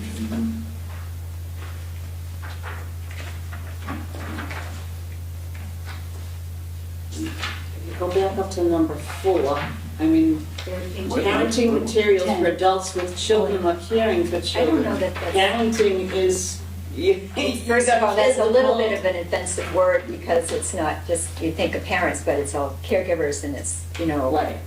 grandparents. I don't see the need to have that in there. Take it out. What don't we need at all? Number Page number 4. four at the top. The whole number 4? Yeah. Okay, let's Okay, look at that anyway. Probably not necessary. I liked this part about the interpretation of Library Bill of Rights, particularly, it's their responsibility to restrict access to their children, so I think that's important to have in here. That's for Yeah. sure. It's not part of the collection policy, but operationally, I don't, what are the rules for a child either accessing materials or taking materials out of the library? We don't, children normally will just be in the children's room, so everything in the children's room is really age appropriate for up to age 12. 12 to 17 is the young adult section, and that's over here in the adult section, but they can go to the adult section. The adults often take books out from the young adult section as well. We don't have, one of the big things that libraries have to deal with is internet, but we don't have an internet computer in the children's, so we bypass all of that. So we really, children, if we saw children heading over to the adult section by themselves, we would be all over that because we've got eyes out to everybody. So they would be with a parent, in which case we wouldn't have any, we wouldn't have any comment on So a it. child has to be accompanied by a parent or somebody, an adult or somebody? Yes, in the yeah, that's in the library. children's room policy. And Yeah. then to check a book out, can a child check out a book by themselves? If they're over, well, they need to be age 12 to register for a library card themselves, but a lot of children have them and they're with their parents, and yeah, they very proudly hand over their card, but they're also with their parents or caregivers or, so, and that's fine, they can have their own cards. But a 12-year-old could literally come in and take anything out they want, we're not gonna police that. So I wonder if in the policy, do you need to define what a child is or by age or? We go by what the CW Mars recommends, Okay. and it's universal in all the libraries, it's up till age 12, and then 12 to 17 is young adult, and then after that it's older. I just wonder if the first time you mentioned children and young adults, what would you define? I think that it's in the children's policy. It is. It It's is. defined in the children's. In And it's here? posted. Not in here, but we can Also. reference that or something. It might be It's useful. posted. It might be It's useful. posted, there's handouts that it's, We could put up to age 12. Sure. And 12 to 17 for. Yeah, We could do that. we can make that reference, yeah, absolutely. I think I would stay away from that because you put it into definitive age, so then you look at people who are at different reading capabilities, and so Yeah. I don't want to make a judgment on that. You might get yourself into some weeds Yeah, I there. wouldn't want to make a That's judgment fair. on that either. So maybe it's. So I would just leave out the ages. If they want to know that, we can refer to the children's room policy, which was. I think if there's a parent that's concerned about their kids, they're going to be asking about that. How do I keep Right, and they, we have Susan or people. John from doing that or Right. whoever? Yeah, so we just want to be careful that we're not making an assumption about reading levels based on age He is either. unsupervised. Because we do have adults who are, have some disability, who check out books in the children's room, so I think just reach. Yeah, that's a good point. That's a really good point. so are we good with page 10? I'm sorry, page 9, I meant to say, sorry, I meant to say, I was going to say, I'm behind. no? So we're taking out all this yellow? No, Yeah. just leave I it. guess alone. we did, yeah. Okay, I was gonna say, there's some good stuff Yeah. there. Yeah, it is. No, I was saying I liked that, It's- but the number 4 didn't. Okay.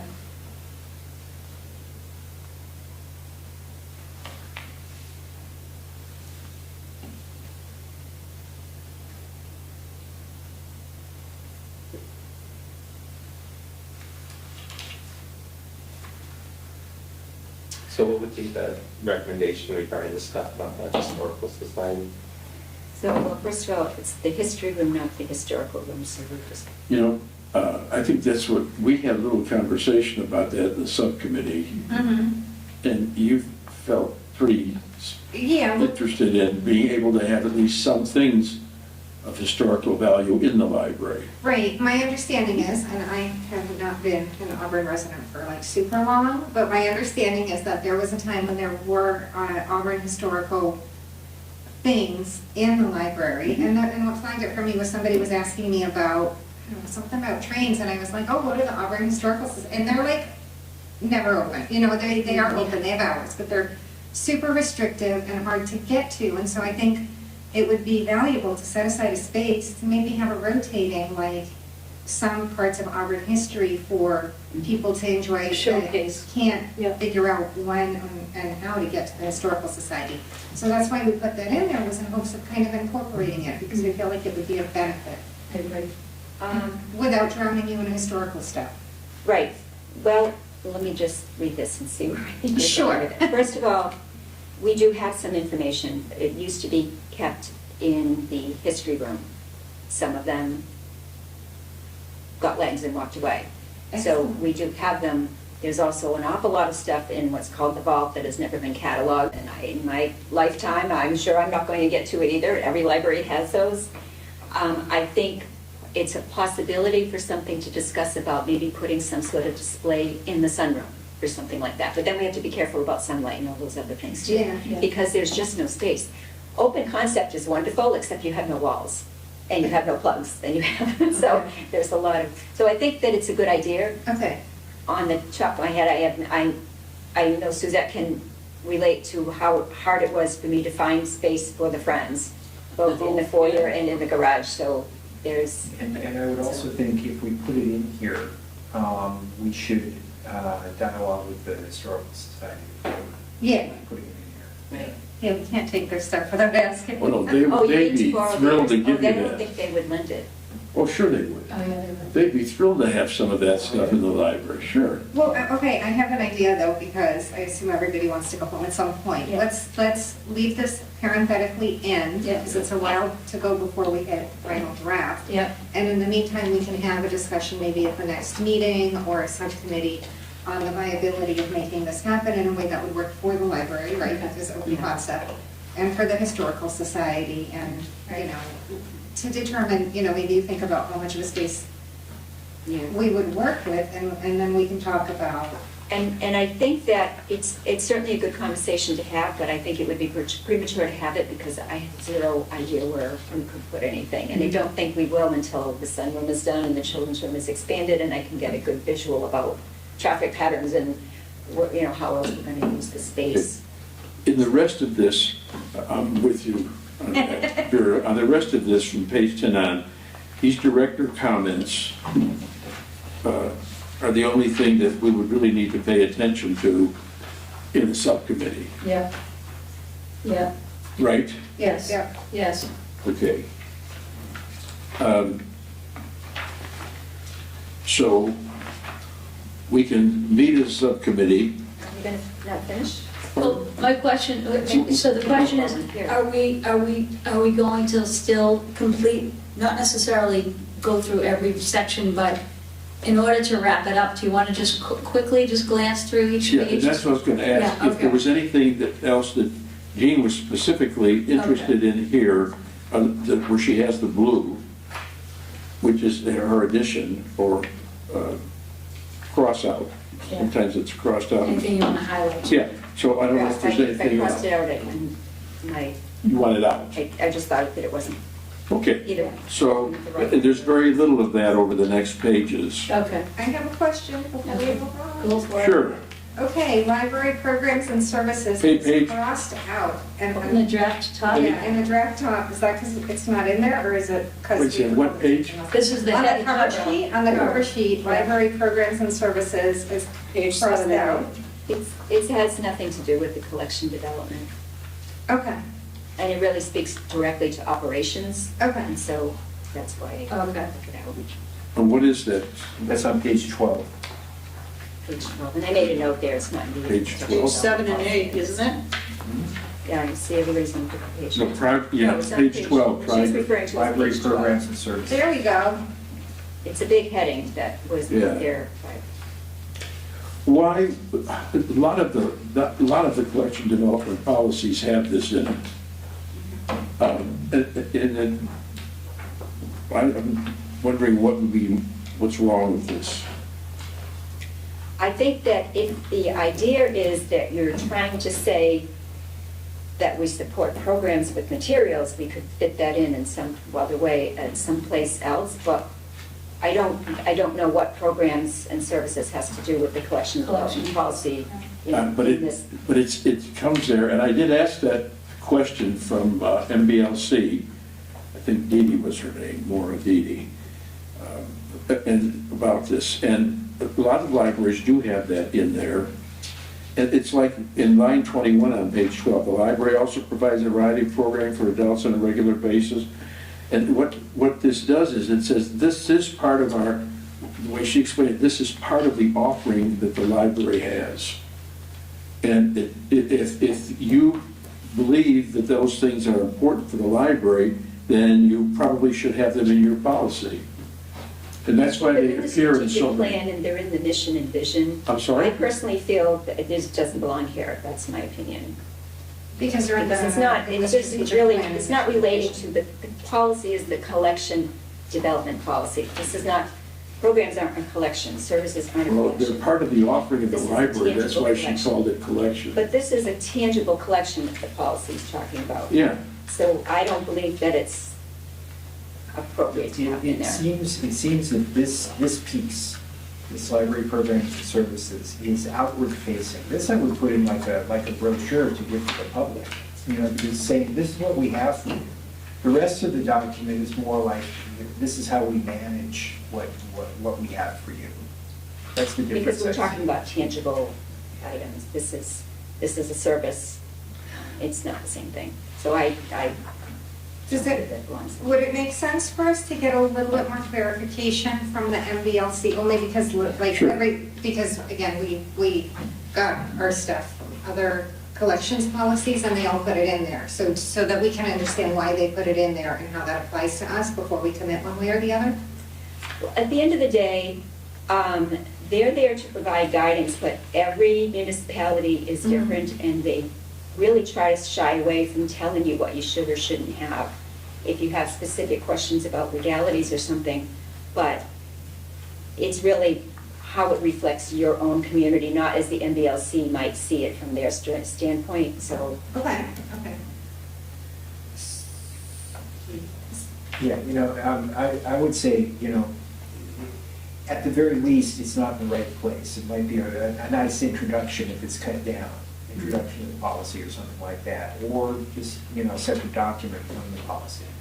All right, so let's think about that. Yeah. that's good. I mean, because it is a valid point that the collections focuses on stuff and not activities, which makes sense, but we can, Well, it's just like some libraries now rent out hotspots. You know, they have a small Yeah. piece of equipment that they can rent out, I mean, loan out the same way Right. we do. So that, you know, that's not a book. Or True. it's an item of some kind, or a library of things that we've talked about. It's an offering. Yeah. It's an offering. Does the library have ukuleles? Or was that just a program? It was a program a couple of times, and at one point we discussed purchasing some, and the board was going to provide the funds. And then the pandemic came and Oh, that's everything right. became. The reason I asked is, Because we had the conversation. fourth yeah, grade you're right. at Swiss, everybody's learning to play the ukulele, and I'm saying, did they come from the library? And Taylor's like, I don't know where they came from, but we had them in the music class. Yeah. And everybody's We had learning the to play the discussion, though. ukulele. I thought that was really We cool. did have the discussion. I remember that, and I With didn't the know. library things, and the pandemic came and turned everything completely upside down. So it is still on our list for library of things when we use them, but we don't at this point. Well, maybe now you'll have some interest, because all the fourth graders are learning Yeah. how to play. Instead of the recorder, they're learning the ukulele. Yeah, I think that's good.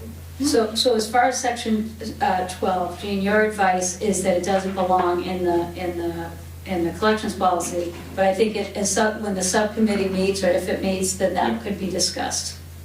Well, let me make a little bit of a distinction too here, Okay. because you've got museum passes in here. Yeah. So I think that does belong here, because it's a tangible product and it's part of our collection. Okay. Whereas programs and drop-in, first of all, they're not drop-in. Like, there's a whole bunch of things in there that really aren't even necessarily applicable to us. But museum passes are, so I think that is part of the collection, and that would be here. So it's not a book, but it is a resource for the library, and it's tangible. So So stuff that could be in there. works as activities. I keep it super basic. And it for my own circulates. notes. Yeah, programs don't circulate. Okay, all right. Yeah. Services don't circulate, materials circulate. Good point. So we Okay, comfortable I'm gonna, with I put down the word outward facing.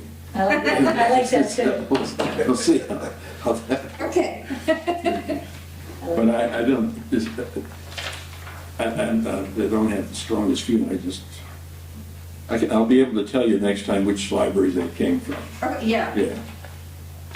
I hear that. Is there anything else that's really, That you want to draw our attention to? yeah, So I'm skimming page 17, and I don't need to draw specific attention, but I would just say where it says the database, and you say which database? Valid question. We don't know what we don't know. So if it doesn't exist, we're relying on you to tell us. So what line are you looking at? Oh, in this case, I'm looking at, yeah, page 17, Oh, 8 and it's- 9. Yeah. So if you're talking about the CW Mars catalog, that's what that would be. The database, you think in terms of other kinds of resources. Right? the CW Mars what? Catalog, Catalog. Okay. Catalog. yeah, Is that what you meant? This is The why catalog? everyone is important. that's what you meant. I don't know what I meant. Okay. Good.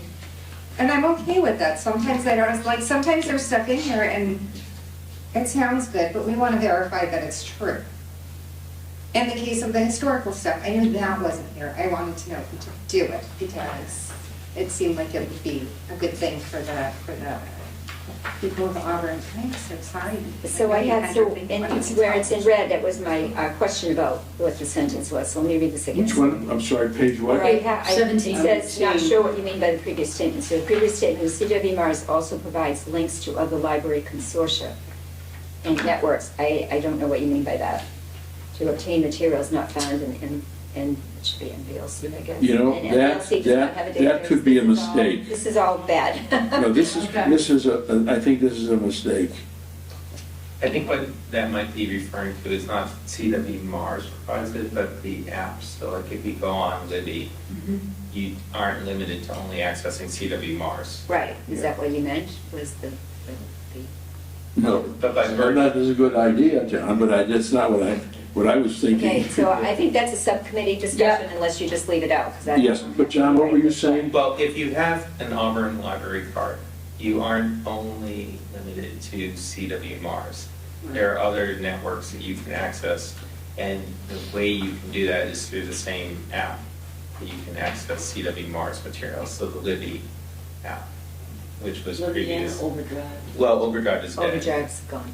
It's lit. So that might have been. So you can say, for example, Libby. Okay. All right, You might that's, want to think whether you want to leave it in, but, okay. Okay, because I think the general population might not even know what it means unless they're active users of it. We go back to the section on Page- objections to library materials, starting on page 14, going up to 15. So your change then, 14. 14 into page 15. Yeah. So really I'm talking about the end of paragraph at the top of page 15, lines 10 through 13.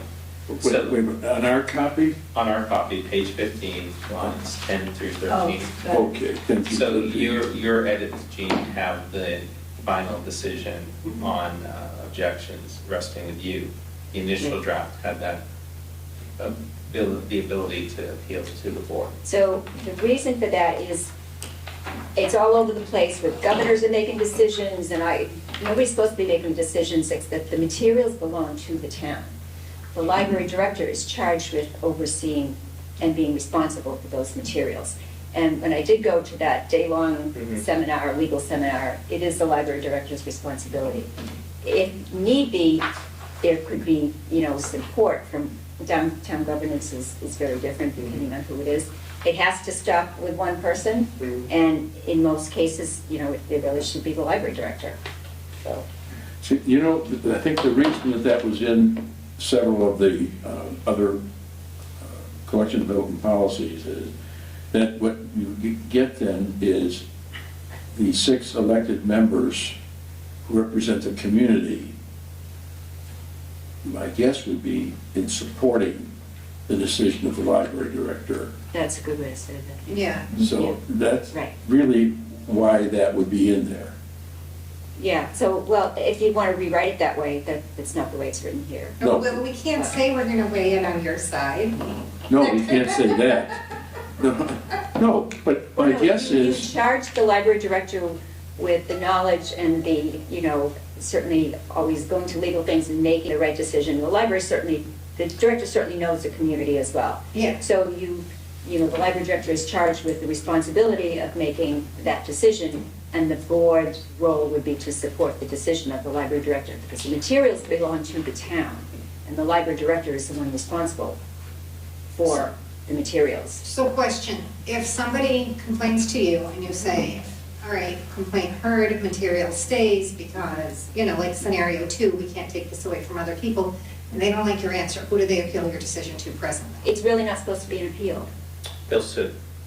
Exactly. So this might be something to check with There's the town other council. forms that I would suggest, that's why I said this wasn't Okay, finished. There are other okay. forms that will spell all that out. Generally, other towns have done, there's a lot of things for them to go through, so it's not a cut and dry decision either. But you don't want to, Yeah, no, I get what you're saying. it's a slippery slope. So, Right. but it is supposed to be the library director. And because somebody's gonna take a hit for it, and that's part of the job sometimes, Okay, that's fair. if people are unhappy, hopefully. I think if I were a patron, I'd like to hear what the 6 representatives that were elected by the town have to say about that. But if that's not legal, that's a different story, and then it's for town council to take out. Yeah. There are some good forms out there, I will try to get to it, I can't say I can get to it right away, that you can include as an addendum to this, that say, refer to the form. Yeah. You do give people the right to complete a form and really be very specific about what there is. There's a lot of advocacy, a lot of it's political, and they're gathering support in different places, and it's purely personal agendas, so you've got to be really careful where you go with that as well.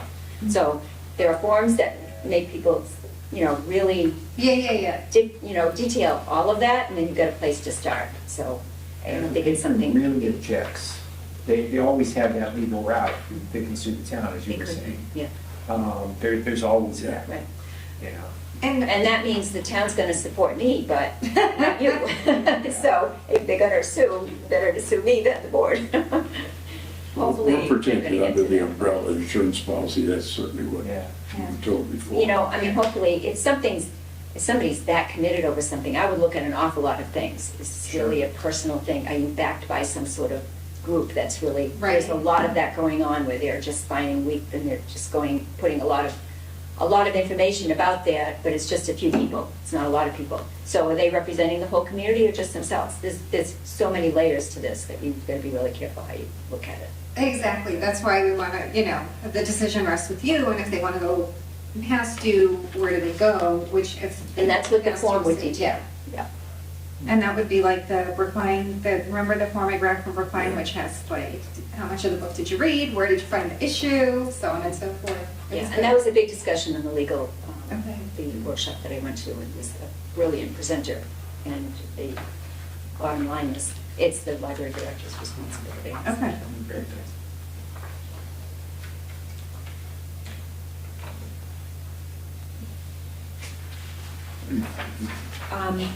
So I probably should have commented here, actually, this is.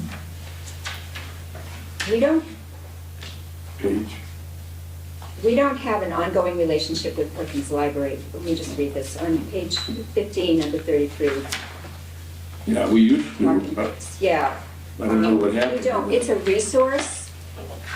Really, the Talking Books Department and the Public Library is a resource, but we don't have an ongoing relationship with Perkins. What page is that? That's page 15, 15, line 32. Or the Talking Books Department. They're a Oh, resource, okay. but we don't necessarily have an ongoing relationship. And in fact, I think they're short-staffed and not even providing any right now. So. Okay. well, Okay, then you do have an ongoing relationship with the Talking Books Department for the Worcester Public Library. Yeah, I don't think that's. Okay. Current, you don't think it's If you current? want it in there, it could be something we can obtain resources, but actually we don't. Perkins provides them directly to people themselves. They don't go through a library. Yeah, but some libraries do have materials for Perkins. We used to have some materials. Yeah, I don't think that they have, that's not part of their No, but I mean, libraries buy those materials for that particular disability. And they sometimes have those available in libraries. I don't know, I would imagine that Worcester's big enough where it's definitely. There are city libraries that do Yeah. that. Yeah, but we don't, so I think we want to be careful what we say about that.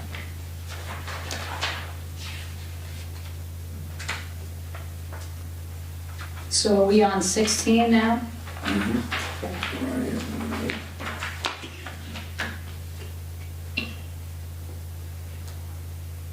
Yeah, so it's actually identified in here, library service for the blind and physically handicapped. So it really is covered right here. They do contact us and we assist as is appropriate and that we can. So I don't think the other part is necessary. Okay. So that's a strike. For 30, so we're striking 33 through 35. Yeah, I think that it's identified. Okay. Well, I'd like to have the stuff in there that they can get that from Worcester, at least there's an access to materials someplace.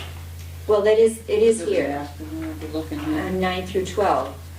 It doesn't Okay. have to say Worcester, because we Okay. might not get it from Worcester, we might get it from Boston or Okay. Yeah. Leominster or someplace. So- That's good. But it's identified in here, it's definitely addressed, and I think that's sufficient, as opposed to, saying a particular library. We do have some of these materials.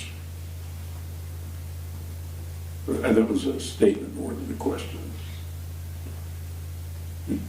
Like in 7 through 10. I have to check on the name of that, actually, let me check with Molly. Molly, is that the name of it, Tillich?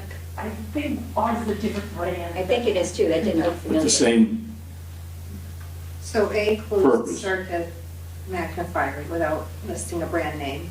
I don't know why we have handheld magnifiers. I'm like, I mean, we don't have any, I guess we can get some. they have been here, they were large, and they also had lighting in them.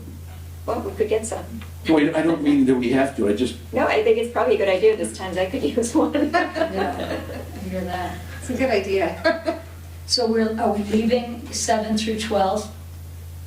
With leaving these? yeah, And then the edit on 12, encouraged to contact the library administration versus the library. Yeah. yeah, that's I better. agree with that.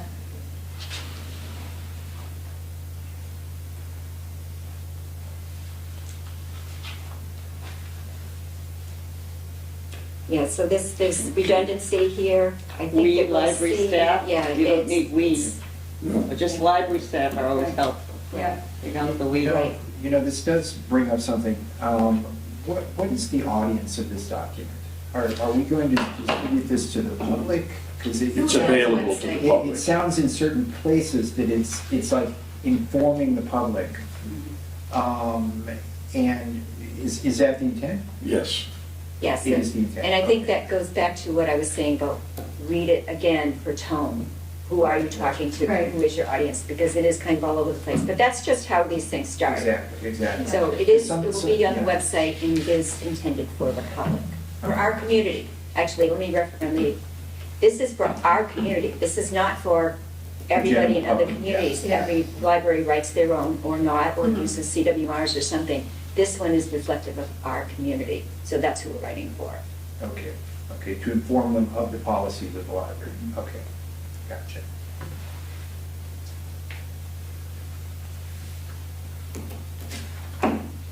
So under here, so this is a, Well, yeah. this subjective statement Oh. on 22. Yep, thank you. On public work, do not expect you to deliver to placements and shows enforcement. So we're I on don't- page 16, line 24, is that what we're looking at? Oh, I could, no, but I could go back there. That's all kind of redundant. Okay. And the statement on 23, like through 25, libraries are used more than, that's very subjective. It really doesn't have any value to put that in there. You could say libraries offer considerable value to a knowledge society or something, but to Yeah. say that, it's really not true. And how is this being used? Because it's not being used as much as, 20 years ago to borrow books. There's a lot of different use now. So I would consider. You would take out lines, what, 23 to 26? Is that what you're saying? Yes, I think it's just words. I don't think that it has anything.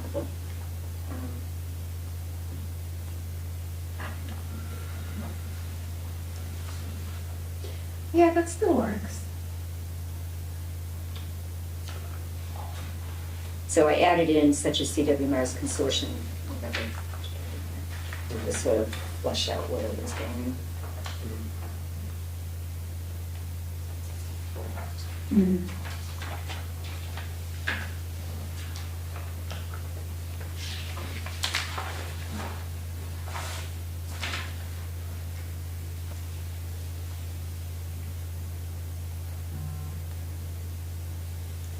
So this is an important statement here, Which line? line 7 and 8. The Auburn Public Library does not loan to members of decertified libraries. So this is in fact a decision that we What could page make. you on? I'm sorry, on page 17. 17, line 7. Decertified libraries, you're not supposed to lend to them because their towns aren't supporting them. And so they literally, if we were just decertified, we don't have access to all the other Right. materials in the consortium. The Right. purpose of that is so that towns will support their libraries. If you still keep all the privileges, the town, towns are struggling, so it's not like they're being mean, but Okay.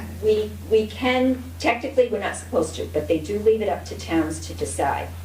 My personal opinion, and that's hard, but then if, say, another town over is decertified, everybody's gonna come over here, it won't matter, they'll just get everything from Auburn. So where do we want to stand on that? I think that is an important statement that we have to make sure we're going to Well, support. I think so. Actually a thing, or are there It is a thing. certified libraries? Yeah, Oh, yeah. Oh, okay. Fitchburg was. It Really? takes almost 3 years Spencer was to too, be wasn't it? certified again. Yeah. Wasn't I Spencer? believe it was. Spencer, I don't want to name names, but and this last round, there were more decertified libraries. So you're not supposed to lend to them.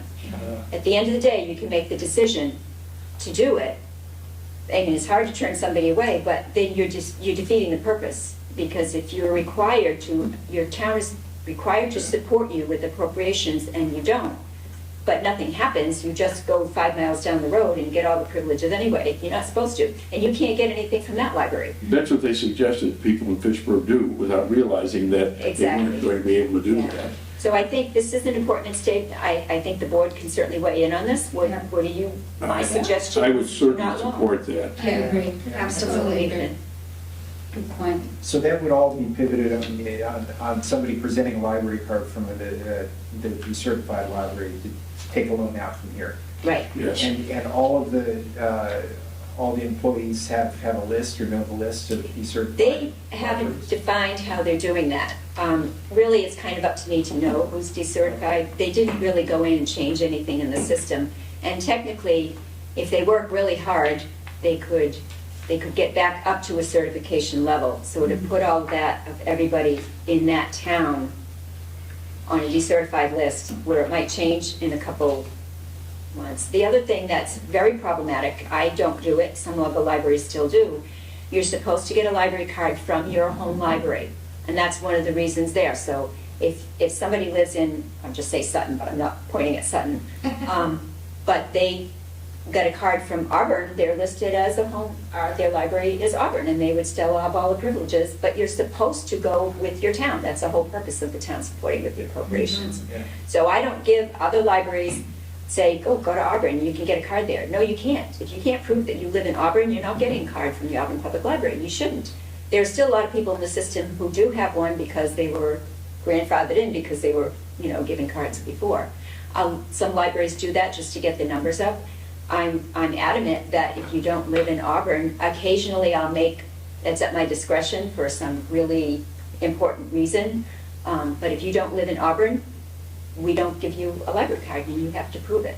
But other towns will just say, sure, or they get mad because their towns send them to us because they're not open very many hours. And I say, I'm sorry, you have to get your card. You can use it here, but you have to get it from your home library. Right. So That all makes of this sense. has to work in sync, otherwise there's no purpose to. That's really useful information. It is. I agree. So we're leaving that in, and that's 7. We already went through this section on 17, we said, which database, CW Mars catalog was the language that Jean lent us. Well, this is what you were gonna decide what you Yeah. wanted to say in there, and Yes. I'll look at it later and see if it makes sense. Sounds good.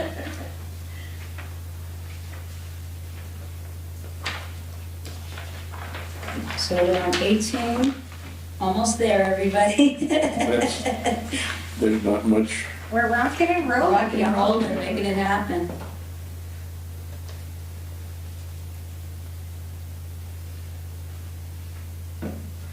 page 19, line Yeah. 5 and 6. Mhm.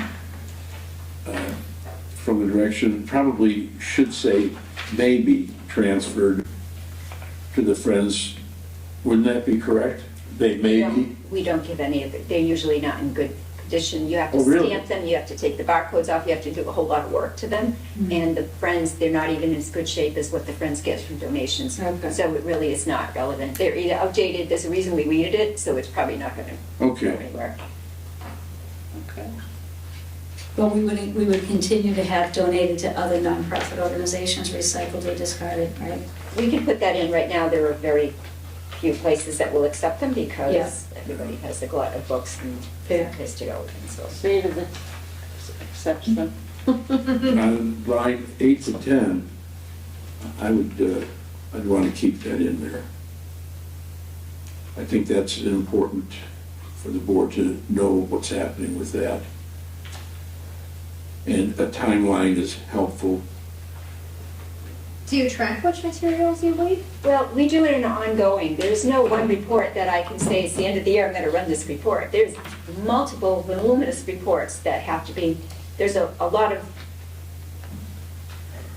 moving parts to this. And we don't do it on a yearly basis. We do it ongoing, which is a much more vibrant way to do it than waiting until a year. So, and there's a lot of reasons, as I pointed out in this other one, why we would collect. So what we can do, because we can get it from the dashboard, but again, that's, if you don't understand the numbers that you're looking at, we can get a dashboard of how many materials we've added to the collection and how many we've discarded. Uh-huh. That's not necessarily an accurate number, because you have item numbers and you have record numbers. So sometimes you keep the record and you're just transferring the item, so it's a wash on the number. So like, you get rid of a beat-up Huckleberry Finn book and replace it with a new Huckleberry Finn Yeah, book. I mean, we and it did, when we counts as worked a- on that during the pandemic, we did keep we did keep counts of the ones that we discarded because we had time, they weren't circulating. And we worked really hard at that. But it's very labor intensive to then be recording all of that when we literally do it on a daily basis. They come in. But it we must be report data. recorded somewhere. Well, they're removed from the catalog. There's a lot Okay, of steps so we we have to would have. know, that would be the only, they don't have to go past beyond the information that said that was removed from the catalog. You know, what was done. That's what reading is, isn't it? Well, as I just said, we might be removing one item, but we're replacing it with another one. So in the catalog, it's What not is going to it- reflect a change because the item numbers, Is that what Vera meant? I don't know. She said, Yeah, like Huckleberry Finn, you get rid of the beat-up copy.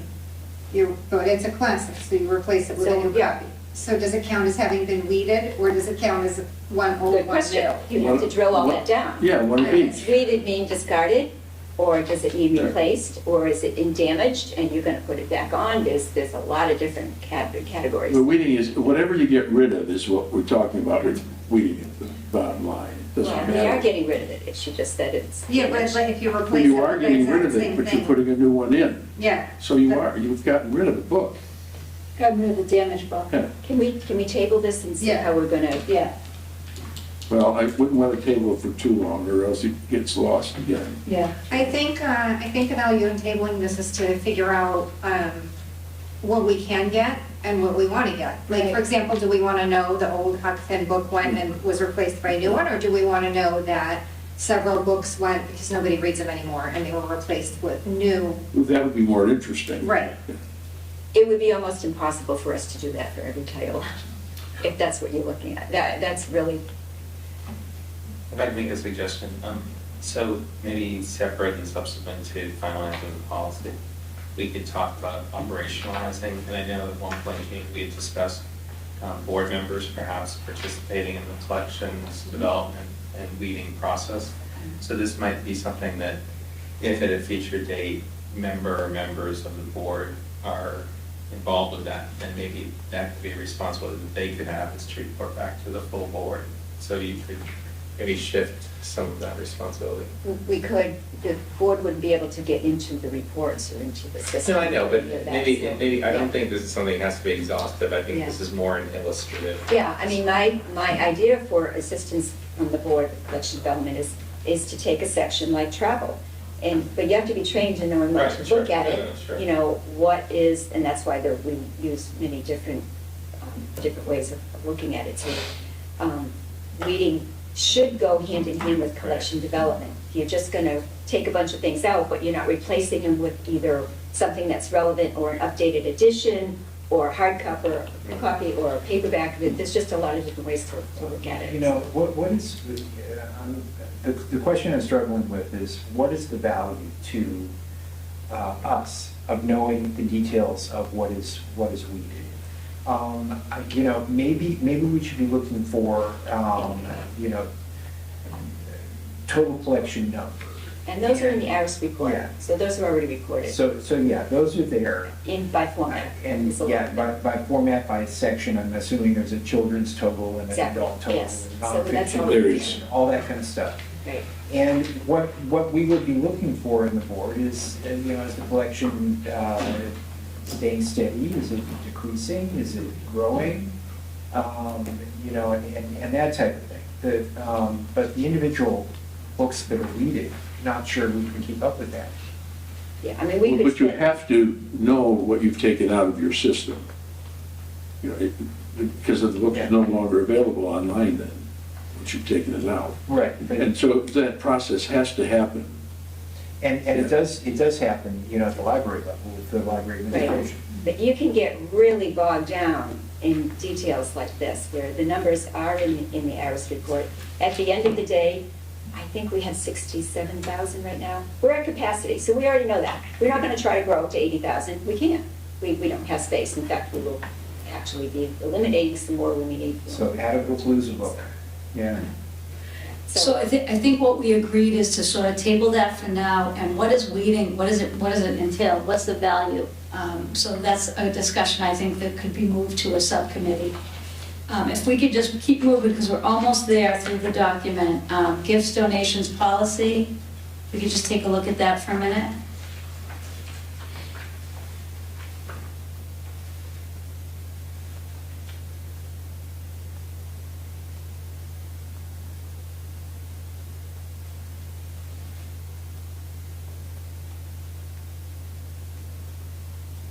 We actually rarely accept gift books. We accept checks so that we can purchase books.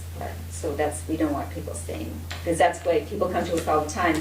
We don't accept them because that's a donation and we can't do that, so we give them to the friends. So that's a little bit misleading because we actually don't accept them. Okay, so would we strike 14 through 23 and go right to 25 monetary donations made to the library for the purchase of materials, a place in the gift fund? Well, take out the word gift in Wait, line wait, 17. wait. I think there needs to be, I don't think this is it, but Okay. I know that, Matt, you can relate to this. We should have something in there about donations, because if somebody says, we'll keep that, and then you're expected, you're gonna keep it for 100 years, and you have no language in here about Yeah. when we're ready, or maybe we won't keep it at all. So I think this has to be looked at, and I think it should be in there, but we don't accept books, but there are other things that people think Yeah. out, and it means the world to them, and they wanna give it to the library. Well, please don't. Right, but I think I think it's important to have in here Yeah. that we don't accept gift books as a library, but you can give books to the friends of the library. Right. Okay, and that should be in this paragraph. Okay. If this is a public, Well- you know, a public document for the people of Auburn. And I would just say, refer to the Friends policy, because they don't take all books either. They No, don't take no. textbooks, they only take new current books, they don't take media. Right, you So qualify, just but it refer should to be the Friends in here. policy, Okay. because then you have Steve, the what did opportunity you to say? change it too. I We said- do not accept book donations, Right, but but Friends of the book Author. donations should be directed toward the Friends of the Auburn Public Library, and will be accepted On donation days. on donation days and in compliance with their, So the subcommittee can do that. Okay. But I do think the other part in there, because we dealt with this before, donated materials. I mean, maybe sometimes there is something really wonderful that we would want to accept, but the understanding that, you know, we have the final say, we may not keep it or something. I'm not sure where to go with that because it opens up a big, I just say this was a big gap for me because I call my library home all the time. And I was in the very unfortunate position of having to throw books away, which broke my heart because, and it was during COVID, so the library didn't accept, not this library, another library, didn't accept them, and I had to throw books away, I couldn't give them away. right. And that's terrible, that should be the absolute last resort. And that's why people do come with, you know, a lot of times somebody passed away and somebody's coming to clean out and they think, oh, because she loved this, I'm gonna give it to the library. And their intentions are, you know, Yeah. and we say, thank you very much for thinking of us, we can't accept, but here's the number for the Friends. Okay, good. So, because Yeah. we can't do it, we literally can't. We can do a little work on that. Yeah, Yeah, agreed, Definitely. agreed. I think it is important to note the library does not accept books just for whoever bothers to read them. Gift, We're trying to yeah. unload them. Yeah, yeah, all of this. Let me just ask, right now, Yeah. both of you, if we can work on towards Wednesdays, Sure. okay. Do we need a motion to do a No. subcommittee, because we already had an We have a existing? subcommittee. Okay, What I need to do is, it's really stupid, but you have to post a meeting yeah, in case you have a quorum, okay, and in case you look like you're taking votes, okay. which we don't do anyway. And so I have to every time write and say, there are no minutes because it's not a standard meeting, but I have to post the meeting. So is Wednesday okay? Yeah. Wednesday. Wednesday is Would okay. anybody else like to join the subcommittee? They can't, and Oh, they then you've can't? got, Because as we soon have as you've got Oh, a quorum. yeah, you're But right, anybody can come as a visitor, yeah, that's for sure. That's not a problem, it's supposed to. As long as they don't participate then. You're right, yeah. yeah. Well, I mean, it may be small enough that if somebody had something that they wanted to say, I can't imagine. Be quiet. Be quiet. Right. But I mean, you know, it is a posted meeting. Sure. Yeah. So we'll just move on. I do want to give you, because you're our newest member, and I wanted to, you gave me this, that you wanted to give us a suggestion on gathering input, so I wanted to give you the floor to Well, talk about that a little bit. you know, I think in the context of time, we just finished a very important Yes, discussion. we did. And I would move that we postpone this subject until the next meeting, Excellent. okay? I just wanted to, I just really appreciated your offer to do Sure, that. Sure. So I just, very good, and we will, and I will include it in the agenda. I just want to remind everybody, because several times people have said we're not meeting. Our next meeting before the election is May 3rd, which is a Wednesday, here at the library at 6:30, and I will put that on the agenda.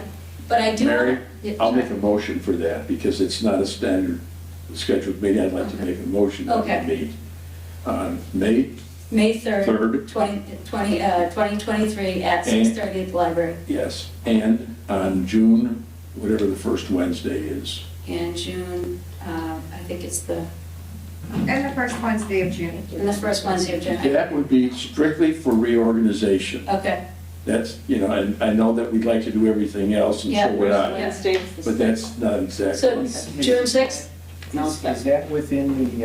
it has to be within the 7 days. Yeah, you know what? In all the years, in the past, I can probably say 18 years anyway, what's happened is, I've talked to the town clerk, you could do it the next meeting that's scheduled after the town election. The town election, what is that, the 3 weeks 18th? It's 16th, isn't it? 16. You have to 16th? do it within 7 days. the No, town we have clerk never said had to do it within that. She 7 just sent that. We've never had to do that. I'll call her again, just to clarify that if we had a regularly scheduled meeting, Right. that would be fine to do that. And then otherwise, I guess, if she says within 7 days, Then then we whatever do- that was- Wednesday it Yes, is. it's in the See, bylaws. within 7 days, nobody's gonna file a complaint against you. Yeah. Nobody's gonna put you in jail, no one's gonna sue you, no one's gonna do anything. The thought is whether or not you have in mind you're trying to do that as soon as possible. Okay, so the motion that you're making is that we go ahead and meet on May 3rd, 2023, here at the library at 6:30 PM. Yeah. And the second piece of the motion is that you're motioning that we, motion anyway, and Yeah. vote on June 6th, first Wednesday meeting Yeah, in order to reorganize. and I will call her tomorrow morning. Okay, and I do know that she included that in the email that she sent us about the 7 days. Yes, she did that, she's done that every year. Yep, And the town clerk before her did that every year. okay. So, do I have a second Sorry, motion? can I just be clear for the minutes? Yeah. So the motion is to hold our next meetings on May 3rd, May, 2023? At 6:30 here at the library, At 6:30? Yeah. And then, and then at June 6th. and those are both in the same motion? Yes. Yes. Okay. Okay, so, do I have a second? I'll second. Okay. And just to do a roll call, Matt? You- Yes. Suzette? Yes. Vera? Yes. Steve? Yes. John? No, No? because explanation of vote is that we have to meet within 7 days of the election. That's what the rules are, and that's what we should do. Right, but I'm just following the No, I know. process of the meeting. So, and I will support that as well, but I do acknowledge that that is what is written in the bylaws. So, So you're in favor of the motion? I'm in favor of the motion, Okay. but I recognize, I've lived here now for 9 years, so I recognize the past practices, so I'm gonna support the motion. If, Okay, you've been on the board 12 years. We've always met at the first meeting in June. That's what we've done Yeah. every year. Okay, I'm going to just check my memory on So, that. in order to, just to reiterate, the next meeting will be here at the Auburn Public Library in the Merriam Room at 6:30, May 3rd, 2023. Do I have a motion to adjourn the meeting? Before we get to that, did we decide to dispense with the other agenda item? Yes, we said, do we need to vote on that? Steve requested that we table that until the next meeting. I think Steve was referring to the specific agenda item that he had proposed. Correct, okay, I'm There sorry. were several other. Oh, Oh, the I'm only sorry. other thing is the conflict of interest thing. I just want to tell you, it's worth just doing and getting it over with. Oh, You know, it's because just, we're supposed to do the training. yeah. Oh, And it's all online, and there's not a thing that applies to us as Board of Trustee members. It doesn't matter, though. we You have gotta to take do the it. little test and get your little certificates and then send them to the town clerk. They Valid do for it 2 years, right? Yeah. So, And Matt, thank you, I missed that on the agenda, That's okay. apologize. Thank you. And we make mistakes every once in a while, we're human beings. So, do I have a motion to adjourn the meeting? Could I just, Yes, because I did come prepared, because John had an item on here okay. about the renovations. Oh, I'm, So I'll let John speak to, I do have a lot of information to provide. I made Okay. sure that I gathered it because it was on the agenda. I realize it's late, but I will leave this. Yeah, so, Well, I'm happy to hear that, John, if you want. yeah, I'm happy as well. yeah, sorry, so I initially said reading room, but I guess it's sunroom. It's, So, yeah, but yeah. We talked about it'd it being be- placed for reading, so. It'd be useful to get an update, thanks. So, maybe more of an update than you were anticipating, but I know that there are newer members of the board who don't understand the scope of this project, so I'm just gonna do a little bit of summary and overview of that so we get an idea of the scope of it and why it's not a done deal after, 20 minutes. First of all, the library sunroom involved, it's part of a 3-part project. It's the Goddard park update, and there's a bridge which cost as much as the sunroom, and then there's water features and the fountain and so forth. So it's all tied together.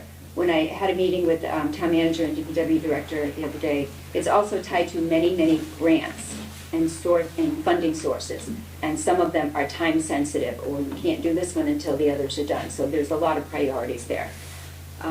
It goes back to the town meeting where all of the funding, a lot of it, for the library in particular, was supported through Articles 18 through 24. You can look at that if you wanted to know where that came from. This involves architects and architect. BCS involves a lot of engineers. There's DPW engineers, there's electrical engineers, there's mechanical engineers, there's site visit engineers, and they've all been here, and I've met with them and given them access to whatever they need. We've looked at discussions on the pathways, ADA compliances, the bridge, where to put it, it's moved a couple of times. Guarded park, there's lighting, there's electricity, grading, there's loss of trees in the environment, all that has to be considered as well. So it's not just like, let's buy a sunroom and pop it in the back. We've done a number of site analyses. Path width is a consideration, also what's going to happen with the parking lot. Are we going to restrike the spots? Can we find any more room in the parking lot? I've been out there a couple of times with them, and that's still under discussion. Also, with the proximity to water has to be taken into consideration for out there for pathways to get to the back. And a boardwalk, which would probably be on the other side. So the engineers had visited here a number of times. The electrical had to come and review all of our electrical, our panels, also our utility bills, check the usage to see if the load can, if it can sustain the load. The good news is it can, but we're going to need more electrical panels, but the circuitry seems like it would probably be okay. That being said, I have a capital account, capital, $10,000 in capital for somebody to come in and do the electrical mapping, because I don't know if you've been in back there, but it's really hard to find what things go where, and if you start disturbing them and they're old and frayed, then all of a sudden you've got some bigger problems. But they did take a look at that. I'm going to need new panels. They have checked our lighting capabilities because they want to power lighting from Goddard, from power source there, but they want to power the lighting in the back and along, I think, the bridge from the library. So they came and did a site visit on that, and it looks like they're going to be able to make that work. A big issue was the sprinkler, because we were out of code. We couldn't add anything, not even a shed, unless you update the sprinkler, which cost almost $250,000. So all that had to be, we didn't have money for that, so that all took time to make sure, we could find money for that. Then you're talking about the sunroom design. There's an awful lot to consider that. If you're going to sprinkle, where are you going to put all that? Where are you going to put, what are you going to do with shades? Where are you going to put the electrical outlets? And the panic doors, the overall size of the room was approved. Also, there's another big piece about we have to remove the existing windows at the end, and also sink all the piping, which is what comes, for the heat. So there's quite a number of things to look at, and one thing triggers something else. So it just, it seems like it's taking a long time, and it seemed like that to me too, because I'd like to have it done. But the reality is there's a lot to do. When we looked at, as I said, there's an awful lot of grants and other things that mostly fall into DPW. So we can't just go and do what we need to do. Those things a lot of times take consideration and priority. They have to conduct flow tests. There's a lot of construction documents. They record the drawings and putting in CAD, and HVAC discussions, ceiling fans, alarms, all of those things, and then it still has to go out to bid. So we're hoping it's going to go out to bid this spring. Once that happens, things can move a little bit faster, but you can't put something out to bid and then say, well, we still have to talk about all of these other things. So it's not just get the sunroom. It's tied in with all of those things. So it is taking a while, but you have to do it right. You don't want to miss an important step, halfway through. So there's a whole lot more I could say about it, but hopefully I gave you a little bit of an idea of what you were looking for. If it goes out to bid in the spring, have they given you an estimate of what that might mean in terms of the ideal or notional completion timeline? Well, I actually had been having conversations with somebody for a couple of years before this even came up. So I can't say too much because it hasn't gone to bid. So when the company, it depends on who does it, because it depends on the time of year, because they're going to build it on site and then deliver it. So it depends. If it goes out to bid and they get the job, but they're really busy in the summer, they're not going to be able to really get to it until the winter, where if it was timely and when in October, they could build it over the winter and deliver it in the spring. So there's no short answer to that. Sorry. And then, the pad has to be Sure. built back here, and they're still checking underground and the wells and everything too, so. Great. So you Thanks, Al. mentioned all those pieces, Any questions? there's the path and the bridge and all that stuff. That's not under the library's responsibility specifically, that's DW. Well, I'm involved in all the meetings because it You're is, involved, the sunroom is kind of the anchor to all of this, even though it's actually not the most, I think the bridge is more expensive than the sunroom. Right. So, but all of it is, that's sort of the anchor to everything, but it's not the only piece. And it's, Right, you but know, the library's not managing the whole project. It's a collaboration of several parts, right? Right, there's an architectural firm that's managing a lot, and they'll actually write the bid, but I'm in the loop with a lot of things. Joanna Packard is the DPW director, so a lot of it comes under her jurisdiction. Certainly, all of the, the site tests, the engineers, some of them work for DPW, there's engineers from other departments too, and then they all have to be, I'm not an engineer, so I can't read what they're, so, yeah, it's, when it comes to the room, but there's already been discussion about what the room would be and what it looks like, and that's already been approved. After that, it's some of the things that I just mentioned, electrical, where do you put the electrical, where do you put the fans, how many fans do you need, what's the heat and AC ratio gonna be, that also still has to be identified, what our actual costs are gonna be. I know I put something into the budget, we have to maintain it, you have to clean those windows. And there's a lot of windows, though, that's also gonna be a maintenance issue to make sure you don't want to sun them during windows. So there's still a lot of pieces. Any other questions or comments? Did you have any more questions? Thanks. Anybody? Suzette, Matt? No. All right. Adjourn. All right, so that's, and you gave me the motion. And second? A second. That's Steve. And just gonna do a quick roll call. Matt, yes. Suzette? Yes. Vera? Yes. Steve, yes. Yes. And John? Yes. Mary, yes. Thank you, everybody. Thank you all. Thank you. Thank you.